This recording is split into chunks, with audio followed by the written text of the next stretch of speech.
external sector is such a topic कि इसमें in this particular topic you don't need the conceptual background too much.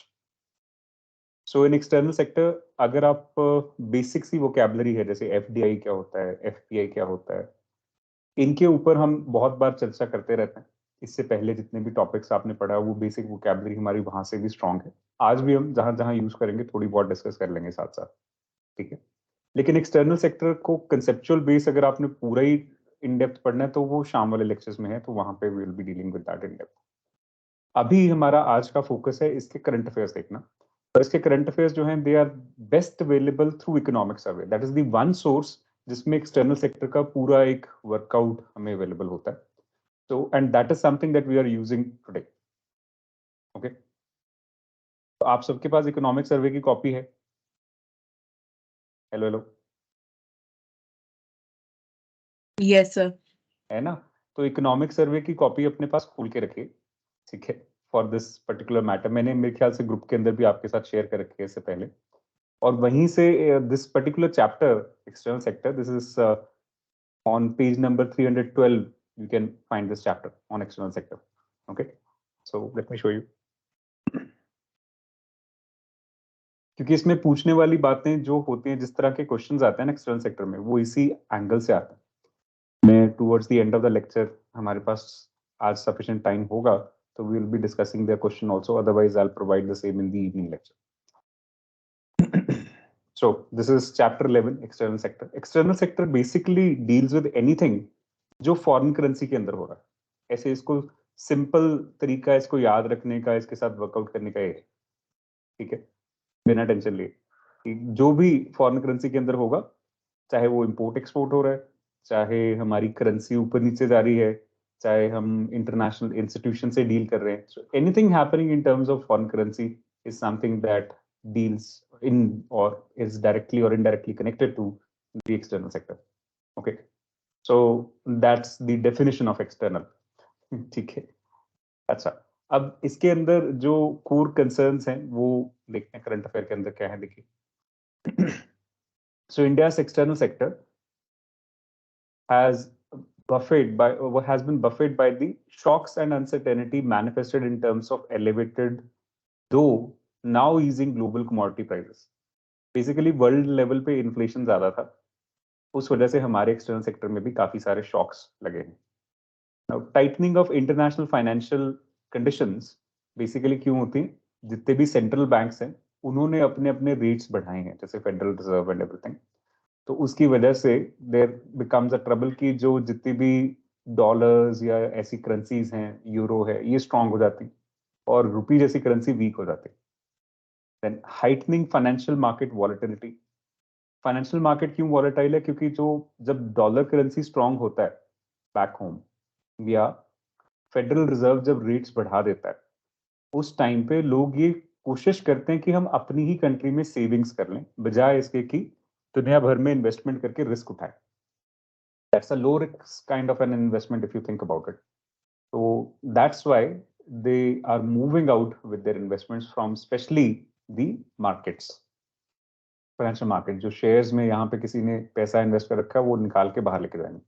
और 2022 इस चीज के लिए जाना गया, highest outflow of foreign portfolio investment. That's what it was known for. And that's basically the reversal of capital flows also. Then the currency depreciation. अब जब भी आप एक इंपोर्ट डिपेंडेंट कंट्री हो ना, नेट इंपोर्टर हैं हम इंडिया में. नेट इंपोर्टर कहने का मतलब ये होता है कि हम जितना एक्सपोर्ट करते हैं उससे ज्यादा इंपोर्ट करते हैं, ठीक है. नेट इंपोर्टर होने की वजह से आपकी करेंसी पे एक डाउनवर्ड प्रेशर हमेशा बना रहता है. डाउनवर्ड प्रेशर कहने का मतलब उसकी वैल्यू कम होती रहेगी as compare to the foreign currencies. उसका क्या कारण है? उसका कारण है कि वर्ल्ड लेवल पे आपकी करेंसी की उतनी डिमांड नहीं है, लेकिन डॉलर करेंसी की या बाकी करेंसीज जिनको यूज करके आप इंपोर्ट कर रहे हो उसकी डिमांड ज्यादा है. सपोज कीजिए दो कंट्रीज ट्रेड कर रही हैं, यूएस और इंडिया. अब यूएस के साथ तो हमारा एक फेवरेबल टर्म्स ऑफ ट्रेड है. कहने का मतलब पर्टिकुलरली यूएसए को हम एक्सपोर्ट ज्यादा करते हैं और यूएस से इंपोर्ट इंडिया कम करता है. इकोनॉमिक सर्वे भी इस बात के बारे में बताएगा. In fact it is one of the largest export destinations for us. पर सारी दुनिया में ऐसा नहीं है। जैसे चाइना के साथ हम जब ट्रेड करते हैं तब भी हम यूएस डॉलर ही यूज कर रहे हैं उस ट्रेड के लिए। अब चाइना के साथ हमारा टर्म्स ऑफ ट्रेड नेगेटिव है, उसकी वजह से हम इंपोर्ट ज्यादा कर रहे हैं चाइना से, एक्सपोर्ट उसको कम कर पा रहे हैं। तो हमारे डॉलर्स जो है वो चाइना की तरफ ड्रिफ्ट होते हैं, यूएस डॉलर वहां खर्च हो जाता है और हम उनसे कमा नहीं पाते थे। तो नेट में ये नेगेटिव चला जाता है। Something of the order of 40 to 50 billion dollars of trade deficit happens when we trade with China. So ये फेवरेबल टर्म्स ऑफ ट्रेड हमारे कुछ कंट्रीज के साथ हैं, कुछ के साथ हाईली अनफेवरेबल भी, नेट में नेगेटिव है। इस वजह से डॉलर्स का आउटगो फ्रॉम इंडिया ज्यादा है और इनकमिंग कम है। अब जब डॉलर का आउटगो ज्यादा, कहने का मतलब क्या है, हम डॉलर ज्यादा डिमांड कर रहे हैं वर्ल्ड इकोनॉमी से और हमारी रुपी की डिमांड उतनी नहीं है वर्ल्ड ओवर। रुपी की डिमांड कब बनती है, जब किसी को इंडिया से कुछ खरीदना है तब रुपी की डिमांड बनती है। एक बात, इस वजह से डाउनवर्ड प्रेशर हमारी करेंसी के ऊपर रहता है और वो करेंसी डिप्रिशिएट करती है। Okay, then looming global growth and trade slow down. अब रशिया यूक्रेन कॉन्फ्लिक्ट की वजह से जो ओवरऑल ट्रेड है वो स्लो डाउन है यूरोपियन कंट्रीज में। अदरवाइज रिसेशन जैसे हालात बने हुए हैं, तो इस वजह से थोड़ा इशू है। US is resilient. कल की मैं न्यूज देख रहा था तो यूएस के अंदर unemployment rate has gone down to 1966 levels, 3 point some percentage only. There are 2 jobs available for every person who is unemployed in USA right now. That much hiring has happened last month. And this signifies अब वहां पे जनवरी से लेके दिसंबर तक financial year चलता है, तो upbeat economic momentum है। जनवरी is the first month of financial year for them. हमारा फाइनेंशियल ईयर 1 अप्रैल टू 31 मार्च है, उनका कैलेंडर ईयर के हिसाब से। तो ओवरऑल इकोनॉमिक मोमेंटम वहां ठीक चल रहा है। यूरोप के अंदर थोड़ा अभी इशू है because of the conflict. Okay. However, it has been able to face these headwinds from a position of strength on the back of strong macroeconomic fundamental and buffers. हमारे पास एक अच्छा खासा करेंसी बफर 2019-20 के time पे बन गया था, क्योंकि कोविड-19 के चलते बहुत सारे इंपोर्ट्स रुक गए थे, स्पेशली ऑयल इंपोर्ट्स। अभी over a period of time हम फिर से उसी लेवल पे आ गए। इनफैक्ट कुछ चीजों में ज्यादा भी इंपोर्ट होना शुरू हुआ। ओके, तो यहां से इतना ही। अब इससे आगे चलिए, let's take you to the basics. अब ये जो चीजें यहाँ लिखी है ना, एक तरह से शॉर्ट में लिखी है, बहुत ज्यादा कंडेंस्ड फॉर्म में है। इसकी जो डिटेल्स हैं वो आगे, तो हमें डिटेल्स चाहिए। प्रीलिम्स में स्टेटमेंट बेस्ड क्वेश्चंस आपको फिर आते हैं इसमें। So there are two global shocks in the new millennium. One is the economic shock and other was the health shock. And they had contrasting repercussions on the global economy. Definitely health shock या इन दोनों के shocks की वजह से, economic shock की वजह से overall economy जो है वो नीचे की तरफ तो जाएगी ही जाएगी। अब कोविड-19 खत्म हो गया, लेकिन रशिया यूक्रेन कॉन्फ्लिक्ट चल रहा है, तो उसकी वजह से there are inflations which are very high. Economic growth जो है वो इस वजह से बहुत अच्छा प्रोजेक्टेड नहीं है world over. That's what's discussed in this paragraph. Now interest rates and price of risk assets have been extremely volatile since the April 2022, reflecting heightened uncertainty about economic and policy outlook, exacerbated by low liquidity. अब इसमें ना दो तीन चीजें समझने वाली। Price of risk assets बढ़ गया है या वॉलेटाइल है, कभी कम होता है कभी ऊपर जाता है। रिस्क वेटेड एसेट्स किसको बोलते हैं? लोन्स को बोलते हैं। तो लोन के लेंडिंग रेट वो बोल रहे हैं यहाँ पे। यहाँ पे इंटरेस्ट रेट का मतलब है सेविंग, यहाँ पे प्राइस ऑफ रिस्क एसेट का मतलब है लेंडिंग रेट। ये दोनों वॉलेटाइल रहे हैं बहुत ज्यादा पिछले साल। इस वजह से ओवरऑल मार्केट में प्रोजेक्शंस करनी मुश्किल रहती है, पॉलिसी आउटलुक अनसर्टेनिटी आती है और ओवरऑल मार्केट में लिक्विडिटी की कमी है। लो लिक्विडिटी कहने का मतलब होता है इन्वेस्टमेंट करने के लिए कोई आगे नहीं आ रहा अभी के लिए, हर कोई संभाल के बैठा। US dollar appreciated sharply against the emerging market economies and major advanced economies faced higher borrowing cost. फर्ज कीजिए मुझे ट्रेड के लिए क्रेडिट चाहिए। अगर यूएस डॉलर की वैल्यू ज्यादा है तो पहले तो मुझे वैल्यू की वजह से ही ज्यादा इंटरेस्ट देना पड़ेगा। सपोज कीजिए इफ यूएस डॉलर इज 1:50, तो $1 के बजाय मुझे 50 रुपए मिल रहे हैं और एक तरफ 1:82, 82 वाले केस में एक रुपीस में पे करने वाले बंदे को ज्यादा पे करना पड़ेगा, है ना? तो वही सिचुएशन यहाँ पे भी। तो people have to buy credit for a higher cost, चाहे वो एक्सटर्नल कमर्शियल बोरोइंग है जो कि सबसे बड़ा कंपोनेंट होता है हमारी बोरोइंग का डॉलर टर्म्स में, चाहे वो ट्रेड क्रेडिट किसी भी तरह का क्रेडिट है। Thus, global financial conditions have considerably tightened, especially since April 2022, and the balance of risks is significantly skewed to the downside. Downside और upside risks क्या होते हैं? Downside risk होता है कि मैंने जो सोच के रखा था उससे कम कमा पाऊंगा, या ओवरऑल वो फिगर्स जो प्रोजेक्शंस मैंने पॉजिटिव में दी थी वो नेगेटिव की तरफ जाएंगे, that is downside risk. Upside risk होता है कि मैंने जो प्रोजेक्शन किए हैं वो ठीक नहीं है, उससे बहुत ज्यादा डिमांड आ सकती है। ये दोनों रिस्क क्यों बोल रहा हूं मैं, अपसाइड में मैं क्यों रिस्क बोल रहा हूं? अपसाइड में रिस्क इन्फ्लेशन के साथ रिलेटेड है। सपोज कीजिए मैंने कोई एक पर्टिकुलर चीज बनाता हूं और मुझे ये एक्सपेक्टेशन थी कि 10 बिकेंगे, 20 लोग लेने आ गए, अपसाइड रिस्क। अब मुझे महंगा बेचना पड़ेगा या लोगों को डिनाई करना पड़ेगा कि मैं नहीं दे सकता। This is for a business, this is an upside risk, yes. So and for the economy also this is an upside risk, inflation can go up. तो डाउनसाइड रिस्क, मैंने बना लिया कोई खरीदने नहीं आया, दैट्स अ डाउनसाइड रिस्क। तो जितना मैंने प्रोजेक्शन किया था मार्केट में उस तरह की डिमांड है ही नहीं, that's the consideration, okay. Then global growth is forecast to slow from 6% in 2021 to 3.2% in 2022 and 2.7% in 2023 according to IMF. IMF की projections more or less same ही होती है और ये एज इट इज ही रहेगा। अब ये स्लो डाउन की बात हो रही है, काफी हद से स्लो डाउन है। देखो 6 से 3 से 2 की लाइन में आ रहे हैं हम, तो essentially it is somewhere near 3%.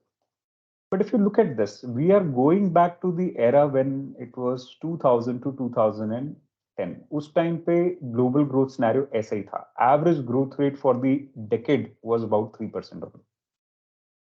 तो ये कोई बहुत वीक प्रोफाइल भी नहीं है, बस बात सिर्फ इतनी सी है कि this is compounded by various other kinds of uncertainties that we are having right now, okay.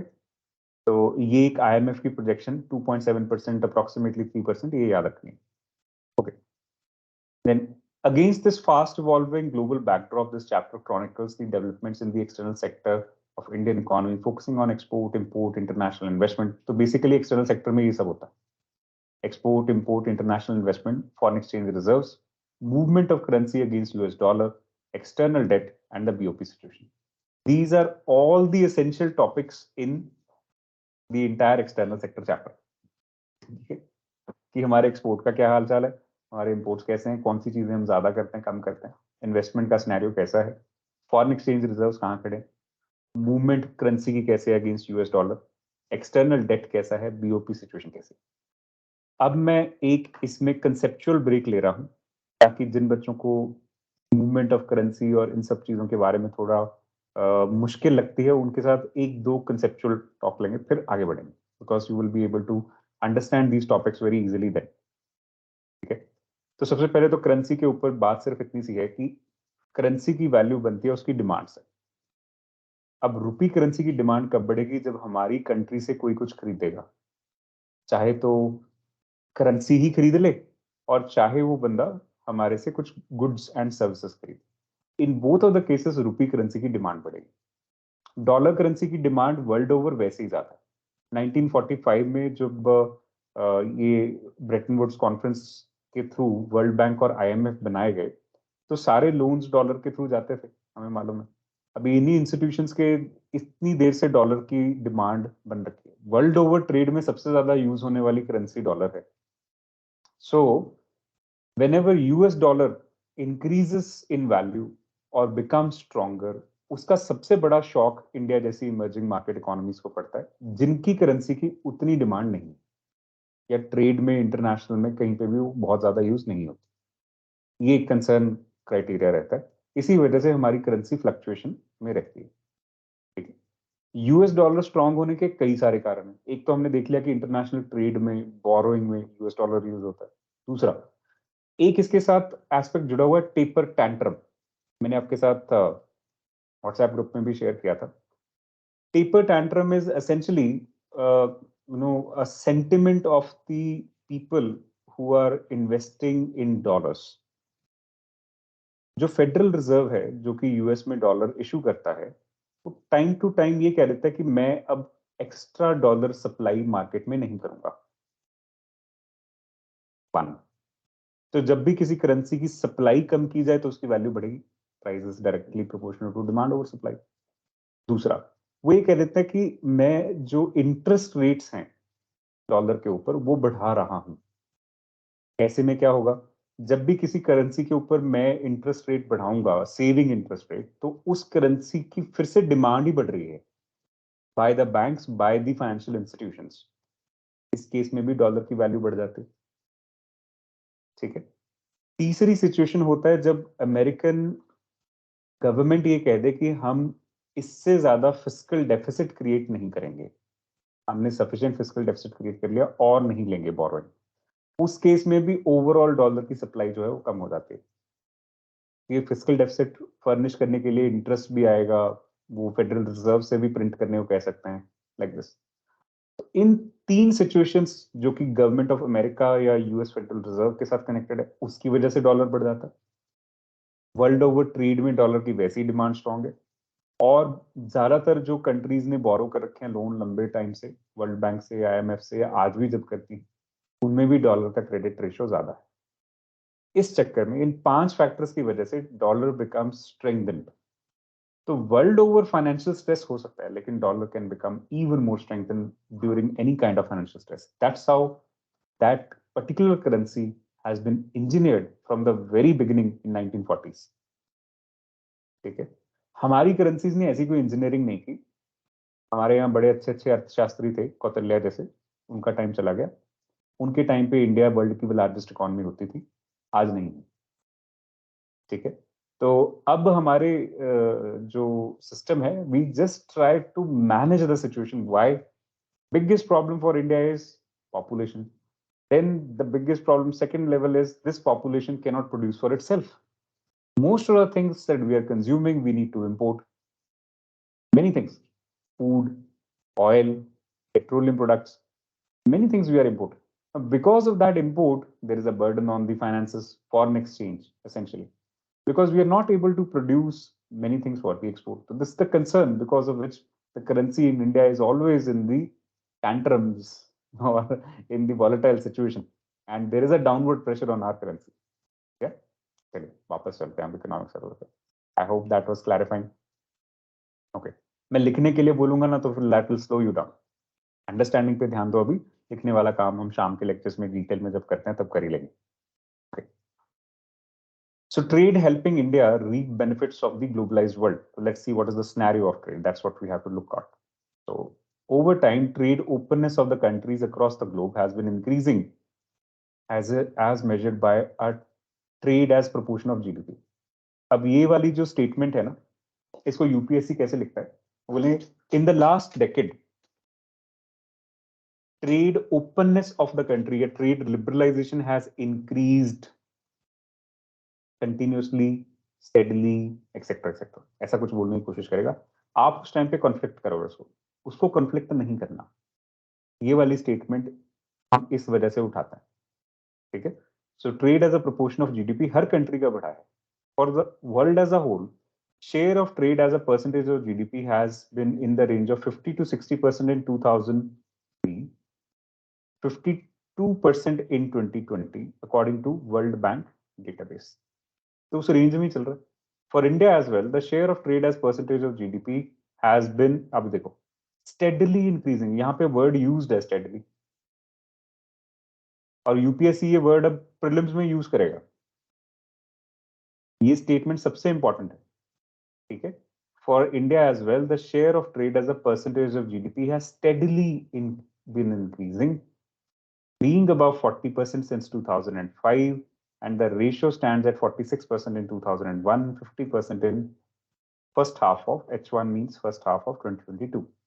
इसमें से इतनी स्टेटमेंट आपके पेपर में आने के पूरे चांस हैं। For India, the share of trade as a percent of GDP has been steadily increasing. कुछ ही स्टेटमेंट्स होंगी जहां पे मैं बोलूंगा कि स्टेडली वर्ड ठीक है, नहीं तो 90% ऑफ द केसेस में नहीं होता ठीक।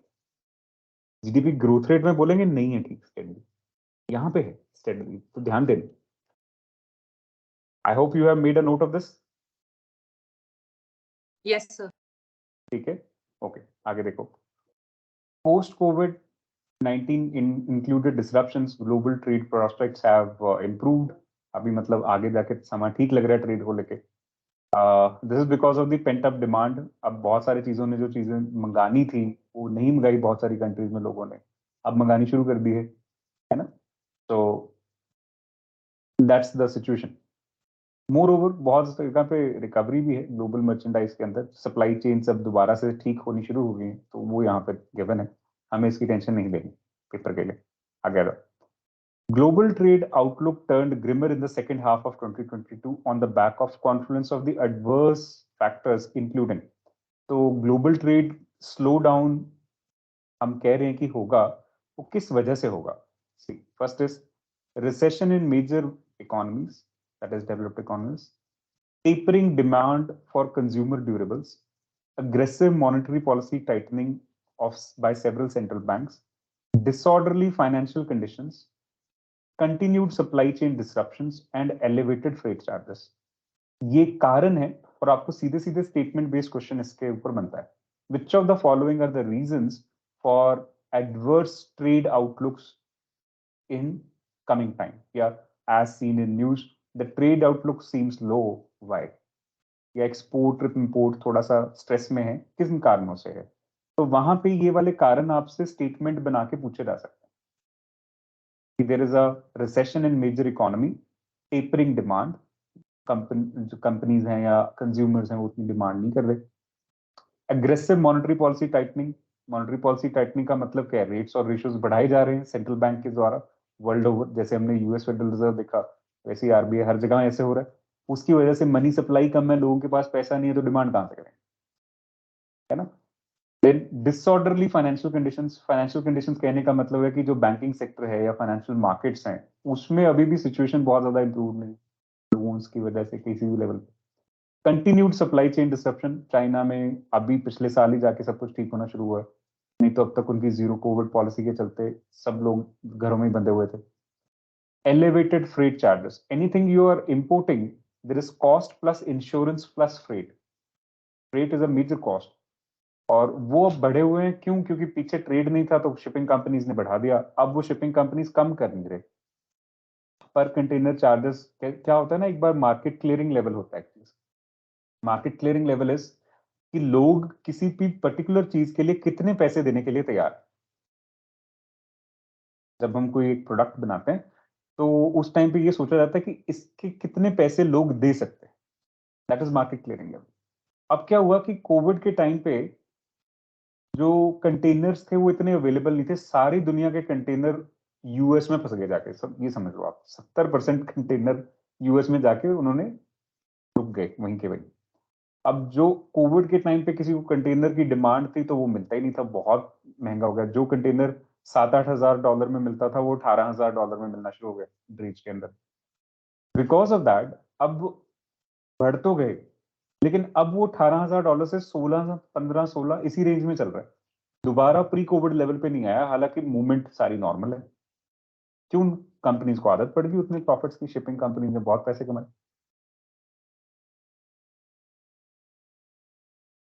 ठीक है, सो ये कंसर्न्स हैं, इनको नोट करके रखना। Okay, the leading indicator of global trade versus inventories and new export orders seem to bear testimony of these adverse events। तो इनका पता कहां से चलता है, बेसिकली नए ऑर्डर नहीं आ रहे लोगों के पास और वो नई चीजें बना नहीं रहे। Trade growth is likely to slow in closing months of 2022 and into 2023 according to World Trade Organization Goods Trade Barometer।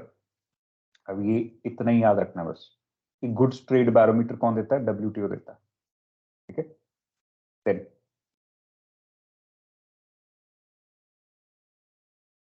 so future trade predictions low हैं, come down to this।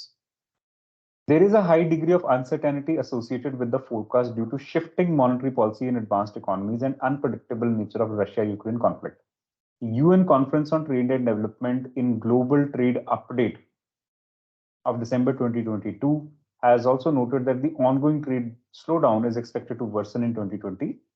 तो इसमें कुछ positives नजर नहीं आ रहे आगे आने वाले समय के लिए. So ट्रेड को जब देखते हैं ना तो वॉल्यूम और वैल्यू दो तरह से. वॉल्यूम मतलब कितना हुआ, वैल्यू मतलब उसकी यूएस डॉलर्स में कितना है. ठीक है, okay. Now India is growing and diversifying trade. हमारी सिचुएशन कैसे है? इकोनॉमिक सर्वे के ऊपर एक ओनस ये भी है उसको पॉलिटिकली करेक्ट साउंड करना है. तो इस वजह से वो थोड़ा सा लॉन्ग टर्म पिक्चर दिखा के ये कोशिश करता है बताने की हमें कि भाई ऐसा है, पिछले 1-2 साल में ऊपर नीचे हो रहा है, अदरवाइज हम लॉन्ग टर्म देखें तो हम ठीक जा रहे हैं. ठीक है, तो इस पैराग्राफ में वही बात की गई. So international trade has been an important pillar of resilience for India's external sector. Trade as a percentage of GDP in India was 12 to 15% in 1980, 16 to 25% in 1990, 25 to 50 in 2000s. So steadily increasing wali figures yahan pe yaad rakhein. Okay. In the following paragraphs, a detailed analysis of India's trade performance is presented. So let's see. India's trade catching up to global trade levels. Right now, it is 45.3% of GDP. Okay. And world over average देखेंगे तो 56.5% of GDP. We are catching up slowly. Okay. Then key aspects. अब ये देखने वाला होता है. अभी हमारा जितने भी गुड्स ट्रेड हो रहा है दुनिया भर में, उसमें वी आर नियर 2%, 1.8%. ये अपने आप में एक स्टेटमेंट बनती है प्रीलिम्स के अंदर that India's share in world's merchandise export is less than 2%. ठीक है. Then share in world commercial services export ये ज्यादा है, डबल है, 4%. So as compared to goods, India's share in services export is almost double, 4%. ठीक है. Merchandise plus services अगर इनको देखा जाए तो इनकी एवरेज निकालते हैं basically, so that is 2.2%. Okay. So overall trade के अंदर world over goods and services दोनों अगर हों तो दैट इज 2% और 2.2%, एंड सर्विसेज अलोन इज 4%. तो ये याद रखना है. इंपोर्ट परफॉर्मेंस कैसे? दुनिया भर के इंपोर्ट में भी हमारी जो मर्चेंडाइज के लेवल पे शेयर है वो 2.5% है, सर्विसेज इंपोर्ट में 3.5% है, और ओवरऑल देखे जाए तो 2.7%. तो वी आर नेट इंपोर्टर्स 0.5% के हिसाब से, ये तो पता चल ही रहा है. India's rank in world trade कुछ भी नहीं है. मर्चेंडाइज एक्सपोर्ट में 21st रैंक है, सर्विसेज एक्सपोर्ट में 7th रैंक है. इंपोर्ट में भी हम कहीं पे बहुत बड़े नहीं है, तो 14th और 10th रैंक पे. सर्विसेज इंपोर्ट में देखिए we are on 10th rank. So it's like this. तो आपको इसके बारे में चिंता करनी है जो हमारी एक्सपोर्ट परफॉर्मेंस है. ये आपके पर्टिकुलर फिगर्स पूछे जा सकते हैं. ठीक है. नीचे वाले इतने रट्टा मारने की जरूरत नहीं है, बस 0.5% एक्स्ट्रा कर दो पीछे जो भी पड़ा. Anything to export, we are 0.5% higher on imports. ठीक है. So that's the easiest way to remember this. Okay. Now merchandise trade. कौन सी चीजों के ऊपर हम इंपोर्ट एक्सपोर्ट हमारा ओवरऑल सिनेरियो कैसे रहता है, तो ये हमें कंपेयर करने की जरूरत नहीं है. Okay. Just move on. Bright spot in India's trade performance. कौन सी चीजें हैं जिनकी ट्रेड सबसे बढ़िया चले, इस बात के लिए है. देखो, significant strides in exports were registered in drugs and pharmaceutical, electronic goods, engineering goods, organic and inorganic chemicals in financial year 2022. ये पूछते हैं कभी कभी कि कौन से सेक्टर में सबसे ज्यादा एक्सपोर्ट्स किए गए. This kind of a question comes in UPSC. ठीक है. So these sectors have sustained their growth momentum despite headwinds. India's pharma exports grew despite COVID impacted disruptions in supply chain, increasing significantly to about $24.6 billion in financial year 2022. Okay. Then moving on. The high growth in the exports was accounted on stock of inventories of medicines by the countries all over the world. हर एक को COVID-19 के चलते हुए दवाइयां इकट्ठी करके रखनी थी. And vaccines, of course. India has also been consistent growth in exports of electronic goods. So electronic goods में हमारा export कैसा रहा? So we are about 10 to 11 billion dollars in terms of electronic goods earlier. Now it is about 16.7 billion dollars. Okay. Engineering goods, so that's also a big measure. So their export crossed somewhere near $100 billion mark in financial year 2022 for the first time. ये statement अब आपके prelims के लिए ज़्यादा ज़रूरी है. Okay? Organic and inorganic chemical exports have increased to somewhere near $23 billion, so that's okay. तो ये याद रखना इंजीनियरिंग गुड्स. और फिर सबसे बड़ा हमारा एक्सपोर्ट है भी किसका, अगर देखो तो सीधा सीधा इंजीनियरिंग गुड्स. आपको अगर ऐसे मैच द फॉलोइंग या कैसे भी कुछ क्वेश्चन आता है, चॉइस बेस्ड आता है, various thing, which of the following sectors had highest exports in highest export from India, इसमें 2015 से इंजीनियरिंग गुड्स जो है वो सबसे ज्यादा एक्सपोर्ट की जाती हैं इंडिया में. ठीक है. इंजीनियरिंग गुड्स में क्या आता है? What do you think is engineering goods? Machinery items. Okay. So as pandemic hit, India witnessed a revival in domestic demand, resulting in strong import growth also. तो हमारा अब import भी strong चल रहा है. तो energy demand may be pushing India's import for fuel, including coal and petrol. So POL बोलते हैं इसको, petroleum, oil and lubricants, and whose share rose to 37.1% in the total imports in 2022. तो अब बेसिकली सबसे ज्यादा इंपोर्ट करने वाली चीज क्या इंडिया में? POL, petroleum oil and lubricants. सबसे ज्यादा एक्सपोर्ट करने वाली चीज कौन सी इंडिया में से? Engineering goods. ये दोनों चीजें नोट करके रख लो अपने पास प्रीलिम्स के लिए. Simple facts. Okay. Merchandise trade deficit is estimated at 218.9 billion US dollars. तो गुड्स में जब हमारा एक्सपोर्ट माइनस इंपोर्ट हम करते हैं, that is the trade deficit for us, and that trade deficit stands at about 218 billion US dollars. So, which is a high amount. This is the situation. Total imports, total exports, and merchandise trade balance. So, overall, this is the situation of trade balance. It's going down continuously. अब जाके थोड़ा सा हम Q3 में revive हुआ. Q3 में वैसे भी imports कम होता है. So, overall, it is going down only. Now, next. USA remained the top export destination, followed by UAE and Netherlands. Netherlands पहली बार यहाँ पे प्लेस हुआ है. पहले चाइना हुआ करता था. Netherlands has displaced China from the third spot as India's exporting partner. ये याद रखना. Which of the following countries is the top export destination for India? सबसे ज्यादा हम किस कंट्री को एक्सपोर्ट करते हैं? यूएसए को. दूसरे नंबर पे यूनाइटेड अरब एमिरेट्स, और तीसरे नंबर पे अब नेदरलैंड्स है. पहले चाइना होता था. ठीक है. ऐसा कुछ चेंज इन फैक्ट आता है ना, तब भी क्वेश्चन बनता है. ये आपको इंक्रीजिंग डिक्रीजिंग ऑर्डर में भी पूछ सकते हैं, सेम चीज.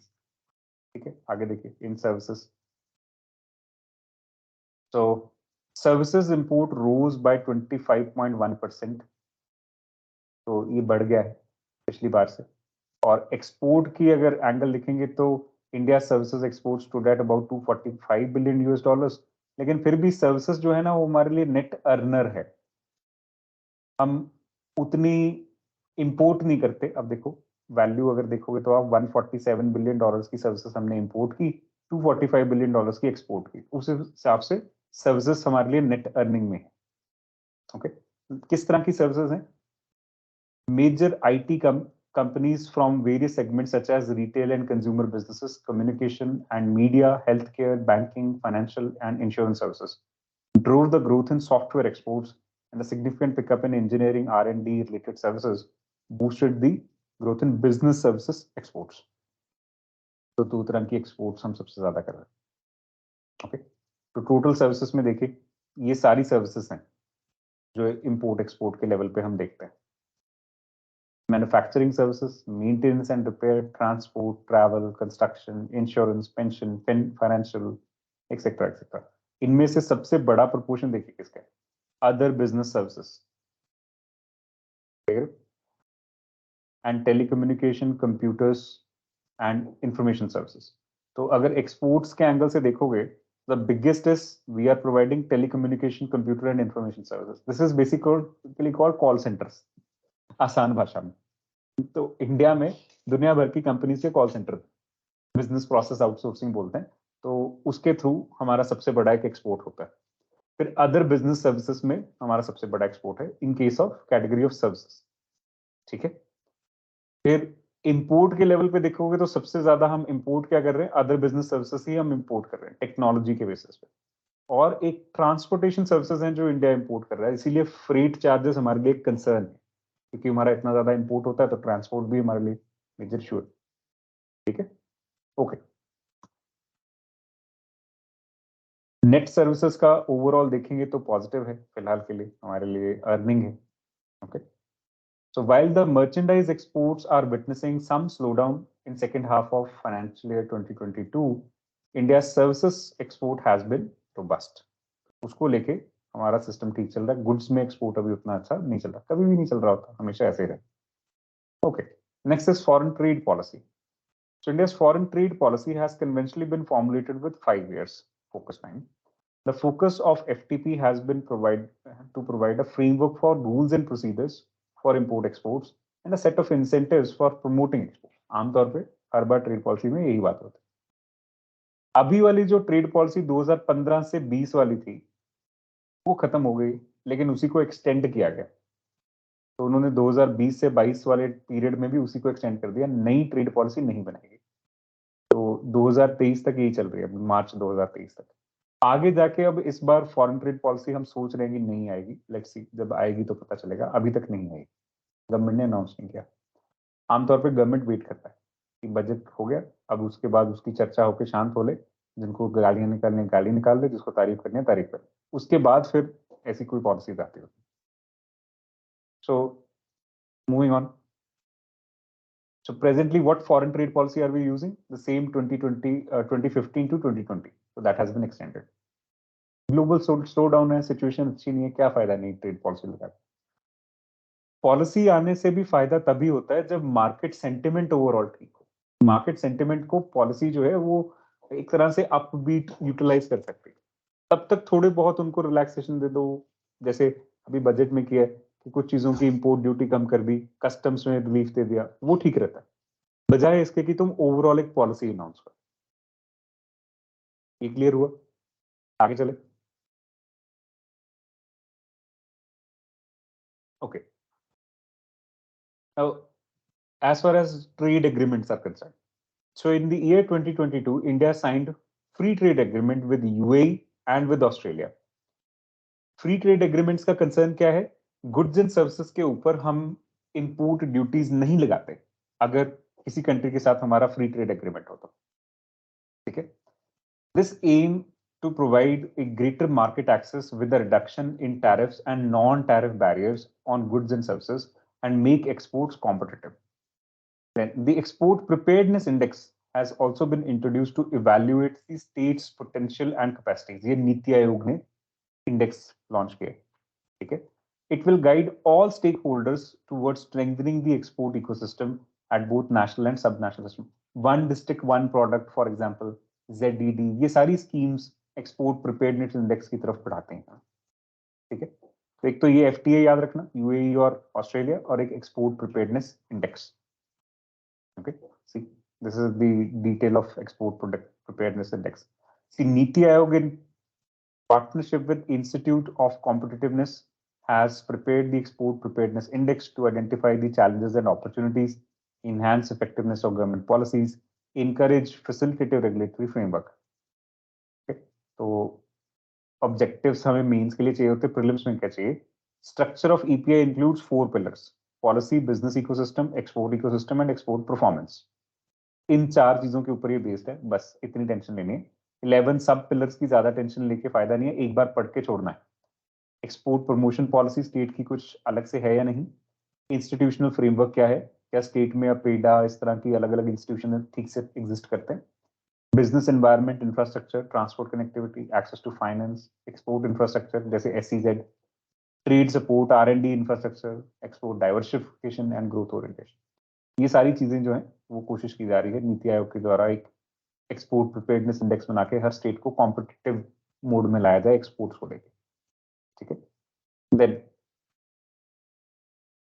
International trade settlement in Indian rupees, ये आरबीआई ने इस बार एक नया मेजर शुरू किया है, ये भी प्रीलिम्स में आने के पूरे चांस हैं इस बार। So in July 2022, RBI issued a circular permitting an additional arrangement of invoicing, payment and settlement of exports or imports in Indian rupee. पहले डॉलर में होते थे, या जिस भी कंट्री से खरीद रहे हो उसकी करेंसी के हिसाब से होगा. Now this is done finally why? To promote growth of global trade, where the emphasis on exports from India, and to support increasing interest in the global trading community in Indian rupee as an international currency. India के रुपी को हम international currency के तौर पे लाना चाहते हैं. The framework involves invoicing exports and imports in Indian rupee, market determined exchange rates between the currency of trading partner countries, and settlement through special rupee vostro accounts opened with authorized dealer banks in India. इसमें थोड़ा सा समझो कि ये चलेगा कैसे. इसके लिए एक सिस्टम है. पहले तो जो तुम बिल काट के देते हो वो डॉलर्स में नहीं है या किसी फॉरेन करेंसी में नहीं है, रुपी में ही काट सके. दूसरा, मार्केट डिटरमिन्ड एक्सचेंज रेट से बेनिफिट ये होता है कि आज की डेट में डॉलर और रुपी की कन्वर्जन क्या है उसके बेसिस पे तय होगा. तीसरा, settlement through rupee vostro account. Vostro account is like a third party account. जैसे लेट्स से मैंने आपको पैसे देने हैं या आपने मेरे से पैसे लेने, कुछ भी है, जो भी हमारी ट्रांजैक्शन है हम उतना पैसा किसी थर्ड पर्सन के अकाउंट में रखते हैं, हम अपनी ट्रेडिंग करते रहे. जैसे भी at the end of the settlement period settlement करनी होगी नेट में, वो वॉस्ट्रो अकाउंट से वो थर्ड पर्सन एक बंदे को पे कर देगा जो भी लेन देन हो, वो सेटल करेगा. तो वॉस्ट्रो अकाउंट कहने का मतलब है कि पैसे साइड में रख दिए, तो जो भी ट्रेड होगा उस साइड में रखे हुए पैसे में से फाइनली सेटलमेंट हो जाएगी. तो दोनों ट्रेडिंग पार्टनर को ये कॉन्फिडेंस रहता है कि नहीं मेरी पेमेंट नहीं जा रही, कहीं बंदा भागेगा नहीं.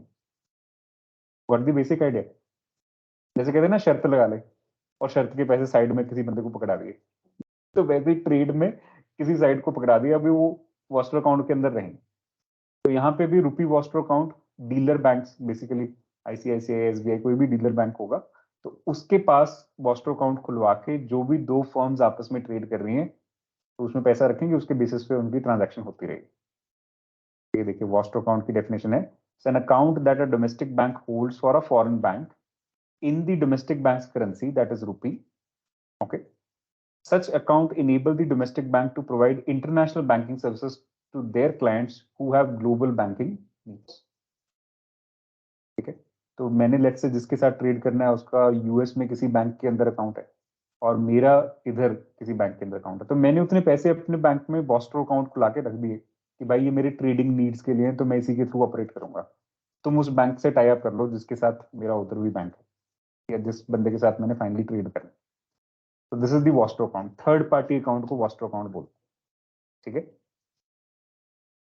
फाइन. अब देखो, under this arrangement Indian importers undertaking import through this mechanism shall make payments in INR which shall be credited into a special Vostro account of the correspondent bank of the partner country against the invoices for the supply of goods and services from the overseas sellers or suppliers. तो ये तो हो गया importer के लिए. तो जब भी उन्होंने कुछ मंगाना है वो अपना एक वॉस्ट्रो अकाउंट खुला देंगे, रुपी में उस वहां पे पैसा जमा कराएंगे और फिर वो बैंक वाले ये सारी ट्रांजैक्शंस में उसको हेल्प करेंगे इंपोर्ट करने के लिए. एक्सपोर्टर्स क्या करेंगे, तो they shall be paid the export proceeds in Indian rupee from the balance in the designated special Vostro account of the correspondent bank of the partner country. Let's say US के साथ SBI partner कर लेता है corresponding bank, तो SBI के अंदर आपको account खुलाना है, आपके पैसे इंडियन रुपी में उस बैंक के अकाउंट के अंदर आएंगे. So your vostro account is held there in SBI. तो इंपोर्टर के लिए भी एक्सपोर्टर के लिए भी इस तरह से वॉस्ट्रो अकाउंट्स खुल जाएंगे. इंडियन रुपी के बेसिस पे अब ट्रेडिंग हो पाएगी. पहले इंडियन रुपी के बेसिस की बजाय यूएस डॉलर के बेसिस पे ऐसा होता था. ठीक है.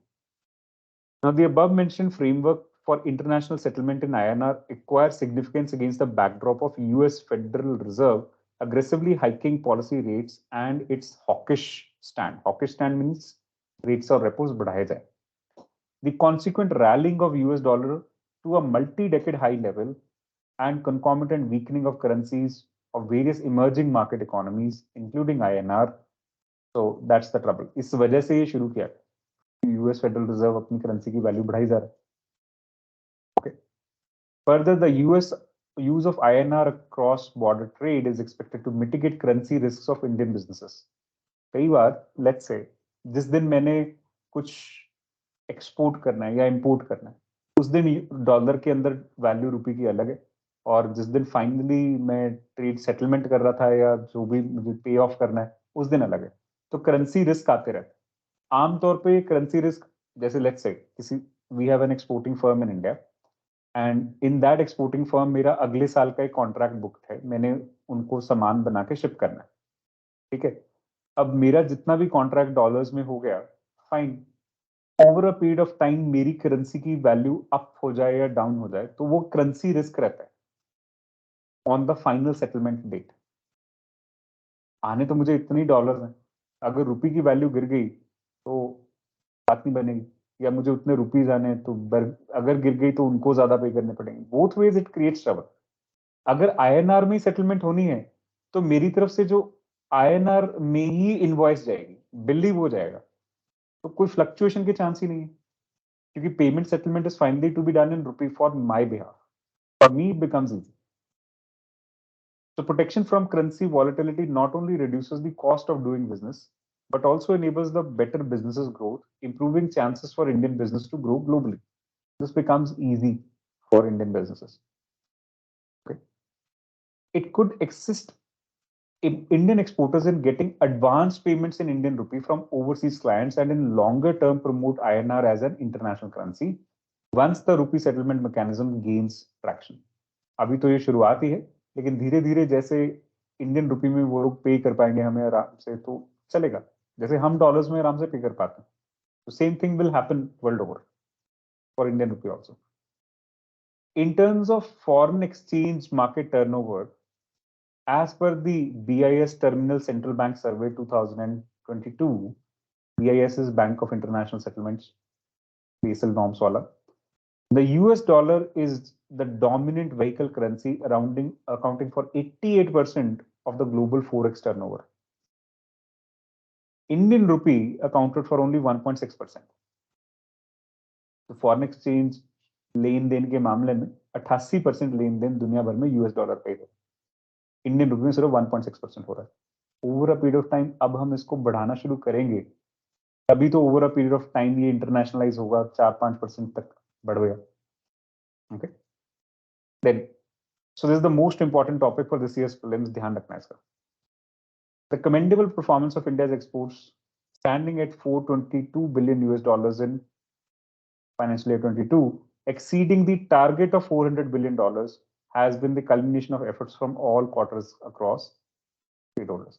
अब ये अपने आप में एक प्रीलिम्स की स्टेटमेंट है।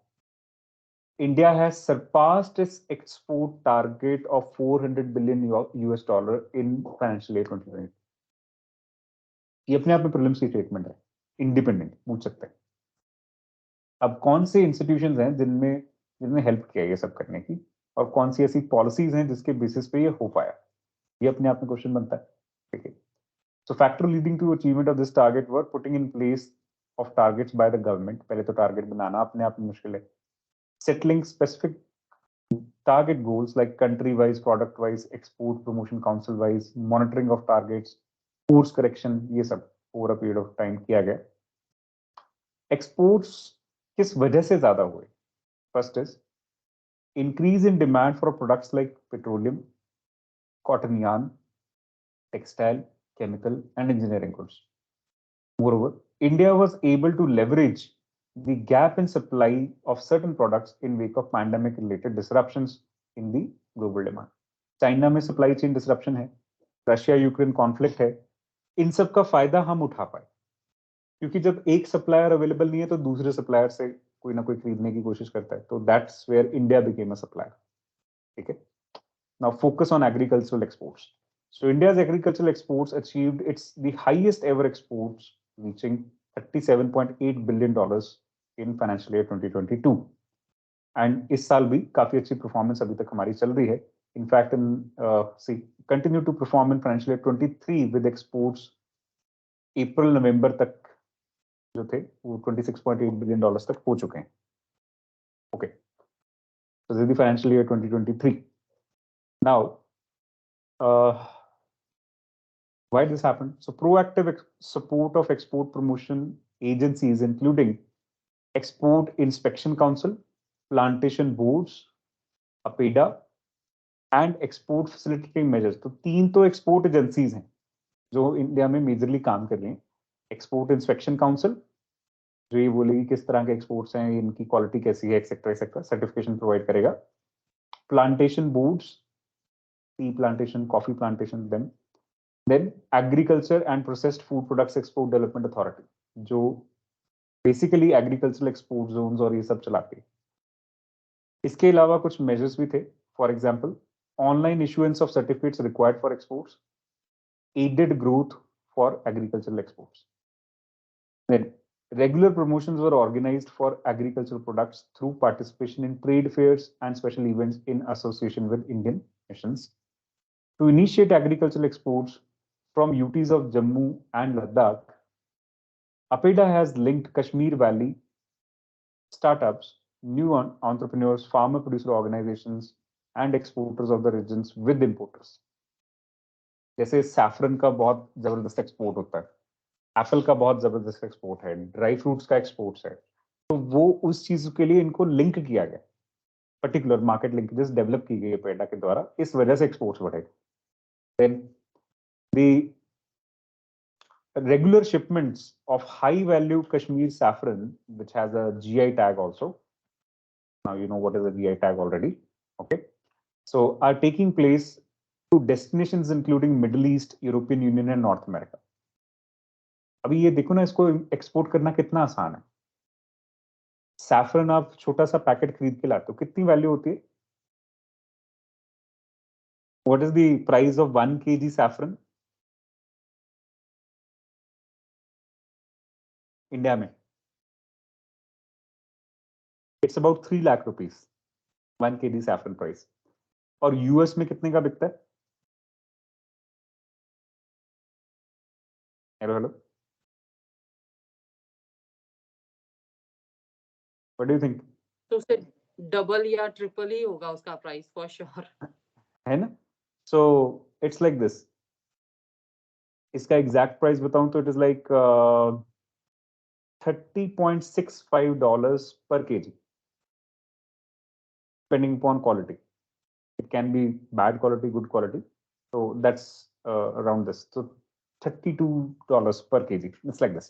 अब 3 लाख रुपए किलो है। आप सी एक्सपोर्ट के एंगल से सोच के देखो, 1 किलो का कुछ भी नहीं है, आराम से कैरी कर सकते हो तुम सैफरन, है ना? और अब इसकी वजह से एक्सपोर्ट में अच्छा बूस्ट आता है। और 1 किलो सैफरन निकालना आसान नहीं है। एक फ्लावर में से 2-3 ऊपर से डंडियां सी निकलती हैं, बस दैट्स इट। तो ओवरऑल बड़े बड़े फील्ड्स में से अगर देखा जाए तो सैफरन एक्सपोर्ट कैपेबिलिटी कितना होगा इंडिया का? How much saffron does J&K entirely produce? How much do you think saffron production is there in India? Take a wild guess. See, in Kashmir, there are around 3,700 hectares of land जहाँ पे saffron की cultivation होती है। Pulwama district जो है वो सबसे ज्यादा फेमस है इसके लिए, ठीक है? अब इस 3,700 हेक्टेयर्स में से अगर सैफरन का वैल्यू देखोगे कितना निकल के आएगा, तो हम 100 kgs ऑफ सैफरन बनाना भी ना हमारे लिए मुश्किल है। आमतौर पे 1 हेक्टेयर में से 3 से 4 किलोग्राम्स निकलते हैं। So you just multiply that, कितना है? This is the CSIR research. Show you the research. And this time there is something called saffron revolution mission also. What is that? Purple revolution? No, that's for lavender. For saffron, they are having another kind of revolution in India. This is saffron production. This is the website CSIR, Council for Scientific and Industrial Research. देखो, एक flower के ऊपर 2-3 ही है जो saffron के हमारे लिए requirement है। Saffronus caucus sativus. You see? Here it is. Total world production of saffron is 300 tons per year. Iran, India, Spain, and Greece are the major saffron producing countries. Iran occupying the maximum area and contributing 88% of the world saffron. ये अपने पास note करके रख लो, ये होगा। India occupies the second largest area but only 7% of the world's total production. Jammu and Kashmir is the only state where saffron is being produced right now. Okay, Spain is the third largest producer. तो ये आपको largest producer of saffron के तौर पे question सीधा सीधा आएगा, Iran is the answer. ठीक है, India is the second largest, Spain is the third. फिर देखिए J&K के अंदर है 3715 hectares production and productivity of 16 metric tons. तो टोटल जो बनता है वो 16 मेट्रिक टन्स बनता है. हर हेक्टेयर में से करीब आपको 3 से 4 किलोग्राम्स मिलेगा. तो if you multiply, this is the value you can land up. Okay, so what is our target? We are to reach a demand of 100 metric ton. Okay. तो इसको लेके सैफरन मिशन शुरू किया गया और CSIR वहां पे काम कर रहा है इसको बढ़ाने के लिए. And right now owing to see along with saffron there is a lavender also. Purple revolution के अंदर काम कर रहे हैं हम. So violet revolution, sorry, not purple revolution. So this is being actively involved in production of and processing of high value aromatic crops in different countries, and lavender being a signature crop of the institute is extensively extended in commercial production of lavender oil. ये भी बहुत costly बिकता है.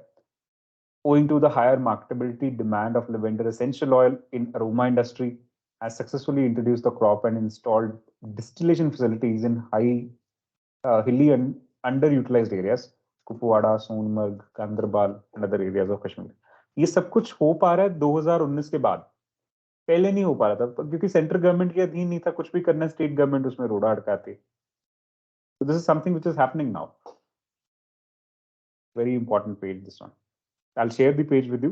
Make sure you note the important facts from this page into your external sector chapter only. ठीक है, चलिए आगे बढ़ते हैं. Interest equalization scheme.